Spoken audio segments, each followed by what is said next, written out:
स्वागत करते हैं डॉक्टर शिंदर पुरेवाल जी का। डॉक्टर साहब प्रोग्राम च तुहाडा स्वागत है जी। Good morning. Good morning doctor साहब, अज आपां गलबात दा सिलसिला शुरू करना जी। विक्टोरिया दे विच जिहड़ी सारे प्रीमियर्स इकट्ठे होए हैगे आ ते हैल्थ केयर दे लई ओह ज़्यादा फंड्स दी मंग कर रहे आ, की कहना चाहोगे? देखो, जदों प्रीमियर्स इकट्ठे हुंदे आ, इन्हां नूं अपने जूरिसडिक्शन ते पहलां नज़र मारनी चाहिदी है। हैल्थ केयर कैनेडा दे विच प्रोविंशियल जूरिसडिक्शन है जी, जिहड़ी नंबर 1 इशू इन्हां लई आ गई है कि फैडरल सरकार नूं कह रहे आ कि तुसीं फंडिंग ज़्यादा करो। हाँ जी। हुण आम लोकी तां पहिलां भी कहंदे हुंदे सी कि साडे हैल्थ केयर दे विच प्रॉब्लम है।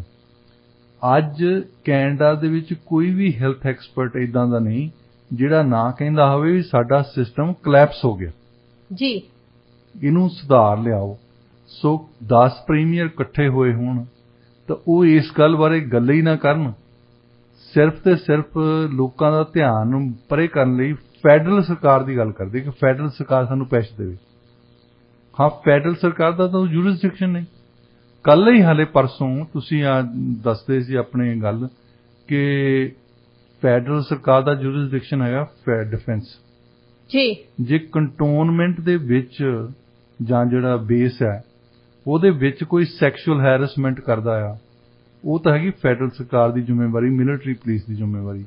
ਜੇ ਉਹੀ ਬੰਦੇ ਉਸ ਲਾਈਨ ਤੋਂ ਬਾਹਰ ਆ ਕੇ ਕਰਦੇ ਆ, ਫਿਰ ਉਹ ਮਿਊਨਿਸਪੈਲਿਟੀ ਵੀ ਇਨਵੋਲਵ ਹੋਗੀ, ਪ੍ਰੋਵਿੰਸ਼ੀਅਲ ਸਰਕਾਰ ਵੀ ਇਨਵੋਲਵ ਹੋਗੀ।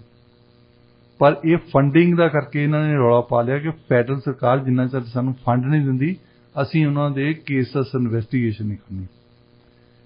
उन्हां नूं तां तुसीं कह रहे कि फंडिंग दिओ सानू, असीं तां तुहाडा काम करांगे। हुण ओह क्यों करन तुहाडा काम जिहड़ा कि तुहाडा जुरिसडिक्शन है जी। कल्ले कल्ले नूं रिमाइंड करना चाहिए कि तुसीं देखो, BNA पढ़ के देख लो, ब्रिटिश नॉर्थ अमेरिका एक्ट, साडा संविधान उहदे विच दो मेजर रिस्पॉन्सिबिलिटीज है, एजुकेशन ते हैल्थ केयर। हाँ जी। हुण तुसीं कुछ एक स्कूल ऑफ थॉट है जिहड़ा कि फैडरल सरकार नूं, वैसे वो करना तो है नहीं, उन्होंने लोकी धड़ल्ले आ रहे भी हैगे ना, कई इस तरह के भी विचार पेश करते हैं। वो कहते कि फैडरल सरकार का अपना कोई जुरिसडिक्शन नहीं, ये पैसे दिंदे आ प्रोविंशियल सरकारां नूं, ਤੇ ਪ੍ਰੋਵਿੰਸ਼ੀਅਲ ਸਰਕਾਰਾਂ ਉਹੀ ਪੈਸੇ ਮਿਸਯੂਜ਼ ਕਰਕੇ ਹੋਰ ਨਾ ਫੰਡਿੰਗ ਤੇ ਕਰਦੇ ਆ। ਜਿਵੇਂ ਰਾਇਲ ਮਿਊਜ਼ੀਅਮ ਬਣਾ ਰਹੇ ਸੀ ਇੱਥੇ, ਹਾਂਜੀ, ਉਹ ਲਈ ਪੈਸੇ ਹੈਗੇ ਆ ਇਹਨਾਂ ਦੇ ਕੋਲ, ਹੈਲਥ ਕੇਅਰ ਲਈ ਹੈ ਨਹੀਂ। ਹਾਂਜੀ। ਅੱਛਾ, ਉਹਦੇ ਨਾਲ ਹੀ ਅੱਜ ਇੱਕ ਕੱਲ ਖਬਰ ਆਈ ਸੀ ਕਿ ਇਹ ਪੈਟਰਨ ਬਣ ਚੁੱਕਾ ਹੈ ਹੁਣ ਕੈਨੇਡਾ ਦੇ ਵਿੱਚ। ਖਬਰਾਂ ਤਾਂ ਰੋਜ਼ ਹੀ ਮੇਰਾ ਖਿਆਲ 10-10 ਦੇ ਸਕਦੇ ਆ ਕਿ ਇੱਕ ਔਰਤ ਨੂੰ ਆਟਵਾ ਦੇ ਵਿੱਚ ਕੈਂਸਰ ਹੋਈ। ਉਹ ਇਸ ਗੱਲ ਕਰਕੇ ਖੁਸ਼ ਸੀ ਕਿ ਉਹਨੂੰ ਦੱਸਿਆ ਗਿਆ, ਜਿਹੜੇ ਔਨਕੋਲੋਜਿਸਟ ਆ ਉਹਨਾਂ ਨੇ ਕਿਹਾ ਕਿ ਇਹਨੂੰ अर्ਲੀ ਡਿਟੈਕਸ਼ਨ ਹੋ ਗਈ ਆ ਔਰ ਇਹ ਕੈਂਸਰ ਜਿਹੜੀ ਅਸੀਂ ਇਹਦਾ ਰੋਕਥਾਮ ਸਾਡੇ ਕੋਲ ਹੈਗਾ। ਹਾਂਜੀ। ਪਰ ਜਿਹੜਾ ਉਹਨਾਂ ਨੇ ਸਮਾਂ ਦਿੱਤਾ ਸੀ ਉਹਦੇ ਆਪਰੇਸ਼ਨ ਦਾ, ਉਹ ਕਹਿੰਦੀ ਆਇਆ ਤੇ ਚਲਾ ਗਿਆ। ਸਟਿਲ ਹਜੇ ਵੀ ਉਹ ਵੇਟ ਕਰ ਰਹੀ ਆ, ਅਜੇ ਵੀ ਉਹ ਵੇਟ ਕਰ ਰਹੀ ਆ ਆਪਣੇ ਆਪਰੇਸ਼ਨ ਦਾ ਜੀ। ਇਹਦਾ ਮਤਲਬ ਉਹ ਫੈਲ ਰਹੀ ਆ ਇਸ ਵੇਲੇ। ਹਾਂਜੀ। ਜਿਹੜੀ अर्ਲੀ ਡਿਟੈਕਸ਼ਨ ਸੀ ਉਹ ਤੇ ਉਹ ਖਤਮ ਹੋ ਗਈ ਪੀਰੀਅਡ ਜੀ। ਇਸ ਤਰ੍ਹਾਂ ਦੀਆਂ ਗੱਲਾਂ ਕਰਨ ਲਈ ਇਹਨਾਂ ਨੂੰ ਮਤਲਬ ਕੋਈ ਰੋਕਥਾਮ ਲੱਭਣ ਲਈ, ਕੋਈ ਉਹਦਾ ਸੋਲੂਸ਼ਨ ਲੱਭਣ ਲਈ ਪ੍ਰੀਮੀਅਰਸ ਨੂੰ ਪਹਿਲਾਂ ਗੱਲਾਂ ਕਰਨੀਆਂ ਚਾਹੀਦੀਆਂ ਵੀ ਸਾਡਾ ਹੈਲਥ ਕੇਅਰ ਨੂੰ ਕੀ ਹੋ ਗਿਆ ਜੀ। ਹੁਣ ਇੱਕ ਸਾਬਕਾ ਕੈਨੇਡੀਅਨ ਮੈਡੀਕਲ ਐਸੋਸੀਏਸ਼ਨ ਦੇ ਪ੍ਰੈਜ਼ੀਡੈਂਟ ਨੇ ਕਿਹਾ ਕਿ ਸਾਨੂੰ ਡੱਚ ਮਾਡਲ ਲੈਣਾ ਚਾਹੀਦਾ, ਡੱਚ ਨੈਦਰਲੈਂਡ ਦੇ ਵਿੱਚ ਜਿਹੜਾ ਹੈ। ਤਾਂ ਉਹਦੀ ਗੱਲ ਇੰਗਲੈਂਡ ਦੇ ਵਿੱਚ ਵੀ ਪਿੱਛੇ ਜਿਹਾ ਕੀਤੀ ਸੀ ਇੱਕ ਹੈਲਥ ਐਕਸਪਰਟ ਨੇ ਕਿ ਉਹਨਾਂ ਦਾ ਸਿਸਟਮ ਹੈ ਕੀ ਆ, ਵੈਸੇ ਡੱਚ ਮਾਡਲ ਕੀ ਆ, ਜਿੱਦਾਂ ਸਾਡੇ ਦਿੱਲੀ ਮਾਡਲ ਚੱਲਦਾ ਨਾ, ਇੱਥੇ ਡੱਚ ਮਾਡਲ ਦੀ ਗੱਲ ਕਰਦੇ ਆ। ਤੇ ਹੋ ਸਕਦਾ ਜੇ ਪੰਜਾਬ 'ਚ ਵੀ ਸੁਣਦੇ ਹੋਣ, ਡੱਚ ਮਾਡਲ ਦੀ ਗੱਲ ਕਰਦੇ ਯੂਰਪ ਦੇ ਵਿੱਚ ਜੀ, ਕਿ ਨਾ ਇਹ ਸਰਕਾਰੀ ਆ ਨਾ ਗੈਰ ਸਰਕਾਰੀ ਆ। ਇਹਦੇ ਵਿੱਚ ਸਰਕਾਰ ਵੀ ਇਨਵੋਲਵ ਆ ਤੇ ਪ੍ਰਾਈਵੇਟ ਸੈਕਟਰ ਵੀ ਇਨਵੋਲਵ ਆ। ਤੇ ਪ੍ਰਾਈਵੇਟ ਸੈਕਟਰ ਦੇ ਵਿੱਚ ਉਹ ਕੀ ਕਰਦੇ ਆ ਕਿ ਹਰ ਇੱਕ ਬੰਦੇ ਨੂੰ ਇੰਸ਼ੋਰੈਂਸ ਲੈਣਾ ਪੈਂਦਾ ਤੇ ਉਸ ਇੰਸ਼ੋਰੈਂਸ ਦੇ ਪੈਸੇ ਉਹਨਾਂ ਦੀ ਪੇ ਚੈੱਕ ਚੋਂ ਕੱਟਦੇ ਆ, ਸਿੱਧੀ ਡਿਡਕਸ਼ਨ ਲੈਂਦੇ ਆ, ਉਹ ਜੁਦੀ ਨਹੀਂ ਦੇਣੇ ਪੈਂਦੇ। ਜਦੋਂ ਤੁਸੀਂ ਪੇ ਚੈੱਕ ਦੇ ਵਿੱਚੋਂ ਸਿੱਧੇ ਹੀ ਤੁਹਾਡੀ ਡਿਡਕਸ਼ਨ ਹੁੰਦੀ ਹੈ ਨਾ, ਉਦੋਂ ਮਾਲੂਮ ਘੱਟ ਹੁੰਦਾ ਤਾਂ ਹੈ ਜਦੋਂ ਪੇ ਚੈੱਕ ਫੜੀ ਦੀ ਹੱਥ 'ਚ ਵੀ ਇਹ 40% ਤਾਂ ਲੈ ਗਏ ਸਾਰੇ, ਤੇ ਉਸ ਤੋਂ ਬਾਅਦ ਜੇ ਉਹ ਸਾਨੂੰ ਦੇਈ ਜਾਣ ਕੈਸ਼ ਤਾਂ ਫਿਰ ਅਸੀਂ ਸਾਰੀਆਂ ਡਿਡਕਸ਼ਨ ਦੇਣੀਆਂ ਹੋਣ, provincial tax, federal tax, pension ਦੇ ਫੰਡ, ਯੂਨੀਅਨ ਦੇ ਡਿਊਜ਼, ਸਭ ਕੁਝ ਮਿਲ ਮਿਲਾ ਕੇ ਫਿਰ ਸਾਡੇ ਲਈ ਔਖਾ ਲੱਗਦਾ। ਪਰ ਉਹ ਨਾਲ ਹੀ ਇਹਦਾ ਇੰਸ਼ੋਰੈਂਸ ਦੇ ਪੈਸੇ ਕੱਟ ਲੈਂਦੇ। ਅੱਛਾ, ਫਿਰ ਉੱਥੇ ਕੀ ਹੈ ਕਿ ਜੇ ਮੈਂ ਇੰਸ਼ੋਰੈਂਸ ਲੈਣਾ ਹੋਵੇ, ਮੇਰੇ ਨਾਲ ਮੇਰੇ 18 ਸਾਲ ਤੋਂ ਥੱਲੇ ਵਾਲੇ ਬੱਚੇ ਵੀ ਕਵਰਡ ਆ, ਉਹਨਾਂ ਦਾ ਇੰਸ਼ੋਰੈਂਸ ਨਹੀਂ ਹੁੰਦਾ, ਉਹਨਾਂ ਦਾ ਕਾਰਡ ਹੈ, ਪਰ ਉਹਨਾਂ ਦਾ ਜਿਹੜਾ ਖਰਚਾ ਇੰਸ਼ੋਰੈਂਸ ਕੰਪਨੀ ਨਹੀਂ ਦਿੰਦੀ, ਉਹਨਾਂ ਦਾ ਖਰਚਾ ਡੱਚ ਸਰਕਾਰ ਦਿੰਦੀ ਹੈ 18 ਸਾਲ ਤੋਂ ਥੱਲੇ। ਸਰ ਦੂਸਰੀ ਗੱਲ ਵੱਡੀ ਹੈ ਕਿ ਉੱਥੇ ਡਾਕਟਰ ਜਿਹੜੇ ਹਸਪਤਾਲ, ਇੱਥੇ ਤਾਂ ਅਸੀਂ ਇੱਥੇ ਵੀ ਜਾਂਦੇ ਹਾਂ, ਇਹ ਤਾਂ ਇੰਸ਼ੋਰੈਂਸ ਕੰਪਨੀ ਪੇ ਕਰਦੀ ਹੈ, ਨਾਲ ਪ੍ਰਸਕ੍ਰਿਪਸ਼ਨ ਡਰੱਗਸ ਵੀ ਪੇ ਕਰਦੇ। ਇੱਥੇ ਕੈਨੇਡਾ ਦੇ ਵਿੱਚ ਇੱਕ ਬੰਦੇ ਨੇ ਕਿਹਾ ਕਿ ਪੈਸੇ ਦੇਣ ਨੂੰ ਪ੍ਰੋਵਿੰਸ਼ੀਅਲ ਸਰਕਾਰਾਂ ਨੂੰ, ਜਿਨ੍ਹਾਂ ਨੇ ਮਿਊਜ਼ੀਅਮ ਤੇ ਖਰਚਣੇ ਆ, ਜਿਨ੍ਹਾਂ ਨੇ ਇੱਧਰ ਉੱਧਰ ਖਰਚਣੇ ਆ, ਉਹਨੂੰ ਬਿਹਤਰ ਹੈ ਕਿ ਫੈਡਰਲ ਸਰਕਾਰ ਇਹਨਾਂ ਨੂੰ ਕੱਖ ਨਾ ਦੇਵੇ, ਸਾਰੇ ਪ੍ਰੀਮੀਅਰ ਨੂੰ ਇਹ ਕਹੇ ਕਿ ਤੁਹਾਨੂੰ ਕੁਝ ਨਹੀਂ ਮਿਲਣਾ। ਜੇ ਅਸੀਂ ਪ੍ਰੋਗਰਾਮ ਕਰਨੇ ਆ, ਜਿਵੇਂ ਫਾਰਮਾਸਿਊਟੀਕਲ ਪ੍ਰੋਗਰਾਮ ਹੈ, ਉਹ ਕਹਿੰਦੇ ਫਾਰਮਾਸਿਊਟੀਕਲ ਫੈਡਰਲ ਸਰਕਾਰ ਵੱਲੋਂ ਲੋਕਾਂ ਨੂੰ ਦੇ ਦਿਓ। ਫੈਡਰਲ ਸਰਕਾਰ ਦੀ ਇਹ ਪ੍ਰਪੋਜ਼ਲ ਹੋਵੇ ਕਿ ਅਸੀਂ ਤੁਹਾਡਾ ਫਾਰਮਾਸਿਊਟੀਕਲ ਜਿੰਨੀਆਂ ਵੀ ਪ੍ਰਸਕ੍ਰਿਪਸ਼ਨ ਡਰੱਗਸ ਅਸੀਂ ਦੇਵਾਂਗੇ। ਔਰ ਦੂਸਰੀ ਗੱਲ ਹੈ, ਡੈਂਟਲ ਕਵਰੇਜ ਹੈ ਨਹੀਂ ਇਹਨਾਂ ਦੇ ਪ੍ਰੋਵਿੰਸ਼ੀਅਲ ਦੇ ਵਿੱਚ, ਡੈਂਟਲ ਕਵਰੇਜ ਵੀ ਅਸੀਂ ਕਰਾਂਗੇ। ਲੋਕਾਂ ਨੂੰ ਪਤਾ ਤਾਂ ਲੱਗੇ ਕਿ ਆਹ ਚੀਜ਼ਾਂ ਸਾਡੀਆਂ ਡਾਇਰੈਕਟਲੀ ਫੈਡਰਲ ਸਰਕਾਰ ਤੋਂ ਆ ਰਹੀਆਂ। ਹੁਣ ਕੀ ਹੁੰਦਾ ਕਿ ਜਿੱਦਾਂ ਉੱਥੇ ਪੰਜਾਬ ਦੇ ਵਿੱਚ ਆਟਾ ਦਾਲ ਦੇ ਪੈਸੇ ਤਾਂ ਦਿੰਦੇ ਸੈਂਟਰ ਵਾਲੇ, ਭਗਵੰਤ ਮਾਨ ਇਹ ਕਹਿ ਰਿਹਾ ਕਿ ਅਸੀਂ ਵੰਡਣ ਚੱਲੇ ਜਾ ਕਰਾਂਗੇ, ਮਤਲਬ ਕ੍ਰੈਡਿਟ ਲੈਣ ਲਈ ਤਾਂ ਤਿਆਰ ਆ ਨਾ ਉਹ, ਹਾਂਜੀ, ਪੈਸੇ ਖਰਚਣ ਨੂੰ ਕੋਈ ਤਿਆਰ ਨਹੀਂ ਜੀ। ਬਿਲਕੁਲ। ਤੇ ਪੈਸੇ ਇਹਨਾਂ ਦੇ ਜੇ ਫੈਡਰਲ ਸਰਕਾਰ ਦਿੰਦੀ ਹੈ ਤੇ ਇਹ ਬੈਠੇ ਆ ਇੱਥੇ ਪ੍ਰੀਮੀਅਰ ਜੀ, ਜਿਹੜੇ ਕ੍ਰੈਡਿਟ ਲੈਣ ਨੂੰ ਬੈਠੇ ਆ ਇੱਥੇ। ਜੇ ਉਹਨਾਂ ਦੇ ਅੱਛਾ, ਫੈਡਰਲ ਸਰਕਾਰ ਦਾ ਕੋਈ ਰੋਲ ਨਹੀਂ ਕਿ ਕਿੱਦਾਂ ਇਹ ਆਪਣੇ ਹਸਪਤਾਲ ਰਨ ਕਰਦੇ ਆ, ਕਿੱਦਾਂ ਡਾਕਟਰਸ ਨੂੰ ਟ੍ਰੇਨ ਕਰਦੇ ਆ, ਕੀ ਕਰਦੇ ਕੀ ਨਹੀਂ। ਡੱਚ ਦੇ ਕੋਲ 71 ਮੈਡੀਕਲ ਸਕੂਲਸ ਆ, ਤਕਰੀਬਨ 1 ਮਿਲੀਅਨ ਦੇ ਜੇ ਪਾਪੂਲੇਸ਼ਨ ਦੇ ਹਿਸਾਬ ਨਾਲ ਉਹਨਾਂ ਦੇਖਦੇ ਆ, 1 ਮਿਲੀਅਨ ਦੇ ਹਿਸਾਬ ਨਾਲ ਉਹਨਾਂ ਦੇ ਕੋਲ 4 ਹਸਪਤਾਲ ਆ। ਸਾਡੇ ਕੋਲ, ਸਾਡੇ ਵਰਗੀ ਸਿਟੀ ਦੇ ਕੋਲ ਉੱਥੇ 3 ਹਸਪਤਾਲ ਹੋਣਗੇ ਜੇ ਉਹਨਾਂ ਦੀ ਐਵਰੇਜ ਲਾਈ ਜਾਵੇ। ਹਾਂਜੀ। ਤੇ ਇੱਥੇ ਇੱਕ ਆ, ਉਹ ਵੀ ਇਨਫੈਕਟ ਆ ਜੀ। ਬਿਲਕੁਲ। ਜੇ ਤੁਸੀਂ ਇਹਦੀਆਂ ਕਾਰਵਾਈਆਂ ਦੇਖੋ, ਕਿਤਾਬਾਂ ਲਿਖ ਸਕਦੇ ਸਾਰੀ ਮੈਮੋਰੀਅਲ ਤੇ ਇਕੱਲੇ ਤੇ। ਹਾਂਜੀ। ਮੈਂ ਇੱਥੇ ਗਿਆ, ਜਿਹੜਾ ਜਿਹਨੂੰ ਕਹਿੰਦੇ ਆ ਫ੍ਰੀ ਦਿੰਦੇ ਆ ਨਾ, ਐਮਰਜੈਂਸੀ ਗਿਆ ਮੈਂ, ਔਰ ਮੈਨੂੰ ਤਾਂ ਕੋਈ ਪਤਾ ਨਹੀਂ, ਮੈਨੂੰ ਤਾਂ ਲਈ ਫਿਰਦੇ ਆ, ਕਦੇ ਇੱਧਰ ਨੂੰ ਲੈ ਜਾਂਦੇ, ਕਦੇ MRI ਕਰਾ ਲੈਂਦੇ, ਕਦੇ ਉੱਧਰ। ਉਸ ਤੋਂ ਬਾਅਦ ਇੱਕ ਕਮਰਾ ਦੇ ਦਿੱਤਾ ਮੈਨੂੰ, ਕਮਰਾ ਦਿੱਤਾ। ਇਹ ਬਹੁਤਿਆਂ ਨਾਲ ਹੋਇਆ ਹੋਣਾ, ਮੇਰੇ ਨਾਲ ਹੋਇਆ ਤਾਂ ਬਾਕੀਆਂ ਨਾਲ ਵੀ ਹੋਇਆ ਹੋਣਾ। ਤੇ ਮੈਨੂੰ ਕਮਰਾ ਦਿੱਤਾ ਤੇ ਉਸ ਤੋਂ ਬਾਅਦ ਮੈਨੂੰ ਛੁੱਟੀ ਆ ਗਈ ਕਿ ਮੈਂ ਦੂਸਰੇ ਦਿਨ ਮੈਨੂੰ ਹੋਰ ਕਮਰਾ ਦੇ ਦਿੱਤਾ, ਉਹਦੇ ਵਿੱਚ ਇੱਕ ਬੰਦਾ ਹੋਰ ਸੀ। ਫਿਰ 3-4 ਹਫ਼ਤਿਆਂ ਬਾਅਦ ਮੈਨੂੰ ਬਿੱਲ ਭੇਜ ਦਿੱਤਾ ਕਮਰੇ ਦਾ। ਉਸਦਾ ਕਹਿੰਦੇ ਕਿ ਤੈਨੂੰ ਇੱਕ ਜਿਹੜਾ ਪ੍ਰਾਈਵੇਟ ਕਮਰਾ ਦਿੱਤਾ ਸੀ ਉਹ ਲਈ ਬਿੱਲ ਭੇਜਣਾ। ਮੈਂ ਫਿਰ ਬੜਾ ਲੰਬਾ ਚੌੜਾ ਚਿੱਠਾ ਲਿਖਿਆ ਉਹਨਾਂ ਨੂੰ। ਮੈਂ ਕਿਹਾ ਤੁਹਾਡੇ ਚੋਂ ਇੱਕ ਵੀ ਬੰਦਾ ਸਟਾਫ ਦਾ ਕਹਿ ਦੇਵੇ, ਚਾਹੇ ਝੂਠ ਹੀ ਬੋਲ ਦੇਵੇ, ਮੈਂ ਕਿਹਾ ਮੈਨੂੰ ਮਨਜ਼ੂਰ ਆ। ਜੇ ਕਹਿ ਦੇਵੇ ਮੈਨੂੰ ਦੱਸਿਆ ਸੀ ਵੀ ਇਸ ਦੇ ਪੈਸੇ ਲੱਗਦੇ ਹੁੰਦੇ, ਮੇਰੇ ਵੱਲੋਂ ਝੂਠ ਬੋਲ ਦੇਵੇ, ਮੈਨੂੰ ਕੋਈ ਪਰਵਾਹ ਨਹੀਂ ਜੀ, ਪਰ ਕਵੇ ਜ਼ਰੂਰ, ਉਹ ਐਫੀਡੇਵਿਟ ਜ਼ਰੂਰ ਦੇਵੇ ਕੋਈ। ਹੁਣ ਇਹਨਾਂ ਦੇ ਤਾਂ PR ਦੇ 100 ਬੰਦਾ ਰੱਖਿਆ ਹੁਣ ਮੋਰੇ। ਹਾਂਜੀ। ਇਹਨਾਂ ਨੇ ਦੇਖਿਆ ਵੀ ਬੰਦਾ ਗੁੱਸੇ 'ਚ ਆ ਗਿਆ। ਹਾਂਜੀ। ਮੈਂ ਕਿਹਾ ਮੈਂ ਜੇਬ 'ਚੋਂ ਪੈਸੇ ਦੂੰਗਾ, ਤੁਸੀਂ ਐਕਸਟੈਂਡਡ ਮੇਰਾ ਜਿਹੜਾ ਹੈਲਥ ਕੇਅਰ ਆ, ਤੁਸੀਂ ਆਪਸ਼ਨ ਦਿੱਤੀ ਆ ਕਿ ਉਹਨਾਂ ਨੂੰ ਬਿੱਲ ਭੇਜ ਦੇ, ਜੇ ਉਹ ਦੇ ਦੇਣ ਤਾਂ ਠੀਕ ਹੈ, ਨਹੀਂ ਦੇ ਨਾ ਸੀ। ਇੱਕ ਤਰੀਕਾ ਸੀ ਇਹਨਾਂ ਦਾ ਪੁੱਛਣ ਦਾ। ਹਾਂਜੀ। ਪਰ ਜੇ ਮੈਂ ਕਿਹਾ ਵੀ ਜੇ ਇੱਕ ਵੀ ਬੰਦੇ ਨੇ ਮੈਨੂੰ ਦੱਸਿਆ ਹੋਵੇ ਵੀ ਇਹਦੇ ਪੈਸੇ ਲੱਗਦੇ, ਮੈਨੂੰ ਪੈਸਿਆਂ, ਮੈਂ ਤਾਂ ਗਿਆ ਹਸਪਤਾਲ, ਮੈਂ ਟੈਕਸ ਪੇਅਰ ਆ ਜੀ, ਮੈਂ ਟੈਕਸ ਦੇ ਰਿਹਾ। ਹੁਣ ਹੀ ਮੈਂ ਹਸਪਤਾਲ ਆਇਆ, ਮੈਂ ਪਹਿਲਾਂ ਜਿਹੜੀ ਸਾਰੀ ਲਾਈਫ ਆ ਬਿਨਾਂ ਹਸਪਤਾਲ ਦੇ ਗੁਜ਼ਾਰੀ ਆ। ਮੈਂ ਕਦੇ ਵੀ, ਮੈਂ ਤਾਂ ਡਾਕਟਰ ਦੇ ਕੋਲ ਹੀ ਨਹੀਂ ਜਾਂਦਾ ਹੁੰਦਾ ਸੀ। ਫਿਰ ਇਹ ਸਾਰੇ ਰੌਲਾ ਪਾ ਕੇ ਆਉਂਦੇ ਆ ਕਿ ਸਾਡਾ ਹੈਲਥ ਕੇਅਰ ਆ, ਸਾਡਾ ਫ੍ਰੀ ਹੈਲਥ ਕੇਅਰ ਆ। ਇੱਥੇ ਦੇਖੋ ਪ੍ਰਸਕ੍ਰਿਪਸ਼ਨ ਸਾਰੀਆਂ ਤੁਹਾਨੂੰ ਜੇਬ ਤੋਂ ਲੈਣੀਆਂ ਪੈਂਦੀਆਂ। ਹਾਂਜੀ। ਫਿਰ ਆ ਹਸਪਤਾਲ ਦੇ ਵਿੱਚ ਦੇਖ ਪ੍ਰਾਈਵੇਟ ਕਮਰਾ ਦਿੱਤਾ ਜੀ, ਇਹਦੇ ਪੈਸੇ ਦਿਓ। ਹੁਣ ਕੋਈ 30% ਸੇਵਾਵਾਂ ਆ ਕੈਨੇਡਾ ਦੇ ਵਿੱਚ ਜਿਹੜੀਆਂ ਜੇਬ ਚੋਂ ਦੇਣੀਆਂ ਪੈਂਦੀਆਂ।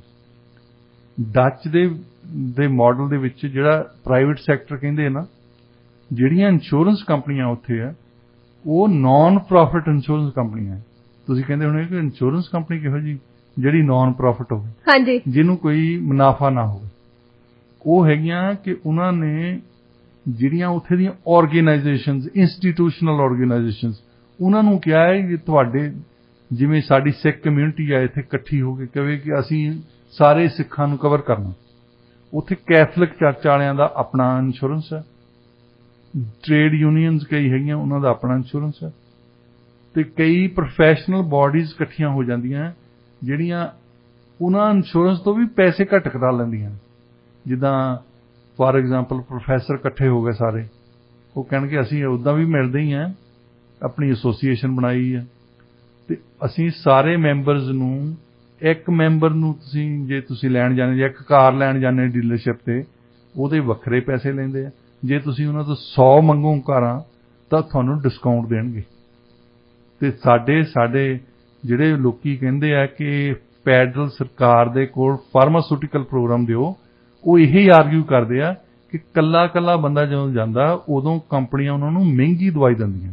ਹਾਂਜੀ, ਹੁਣ ਤੁਸੀਂ ਮੰਨੋ ਕਿ ਇੱਕ ਦਵਾਈ ਜਿਹੜੀ ਮਹਿੰਗੀ ਹੋਵੇ ਉਹ $7-8 ਦੀ ਗੋਲੀ ਹੋਵੇ। ਹੁਣ ਇੱਕ ਬੰਦੇ ਨੂੰ $7-8 ਬਹੁਤ ਇੱਕ ਗੋਲੀ ਦੇ ਦੇਣੇ ਔਖੇ ਹੁੰਦਾ। ਹਾਂਜੀ, ਹੁਣ ਉਹੀ ਜਿਹੜੀਆਂ ਗੋਲੀਆਂ ਆ ਉਹ ਫੈਡਰਲ ਸਰਕਾਰ ਨੇ ਮੰਗਣੀਆਂ, ਉਹਨੂੰ ਕਹਿਣਗੇ ਅਸੀਂ 20 ਮਿਲੀਅਨ ਦਾ ਆਰਡਰ ਕਰਨਾ, ਅਸੀਂ 40 ਮਿਲੀਅਨ ਦਾ, ਅਸੀਂ 50 ਮਿਲੀਅਨ ਦਾ ਕਰਨਾ, ਤਾਂ ਉਹਨਾਂ ਨੂੰ ਉਹ $3 ਦੇਣ ਨੂੰ ਤਿਆਰ ਹੈ ਕਿਉਂਕਿ ਬਲਕ ਆਰਡਰ ਹੈ। ਹਾਂਜੀ, ਤੇ ਉਹ ਕਹਿੰਦੇ ਕਿ ਅਸੀਂ ਫਾਰਮਾਸਿਊਟੀਕਲ ਦੇ ਵਿੱਚ ਪੈਸੇ ਬਚਾ ਸਕਦੇ ਹਾਂ। ਸੋ ਡੱਚ ਮਾਡਲ ਦੇ ਵਿੱਚ ਜਿਹੜਾ ਅਡਾਪਟ ਕਰਨ ਨੂੰ ਕਹਿੰਦੇ ਆ ਕਿ ਉਹ ਵਧੀਆ ਸਿਸਟਮ ਇਸ ਕਰਕੇ ਆ ਚੱਲ ਰਿਹਾ ਕਿ ਪ੍ਰਾਈਵੇਟ ਵੀ ਆ ਤੇ ਪਬਲਿਕ ਵੀ ਆ, ਤੇ ਪ੍ਰਾਈਵੇਟ ਵੀ ਉਹ ਨਾਨ ਪ੍ਰੋਫਿਟ ਹੈ।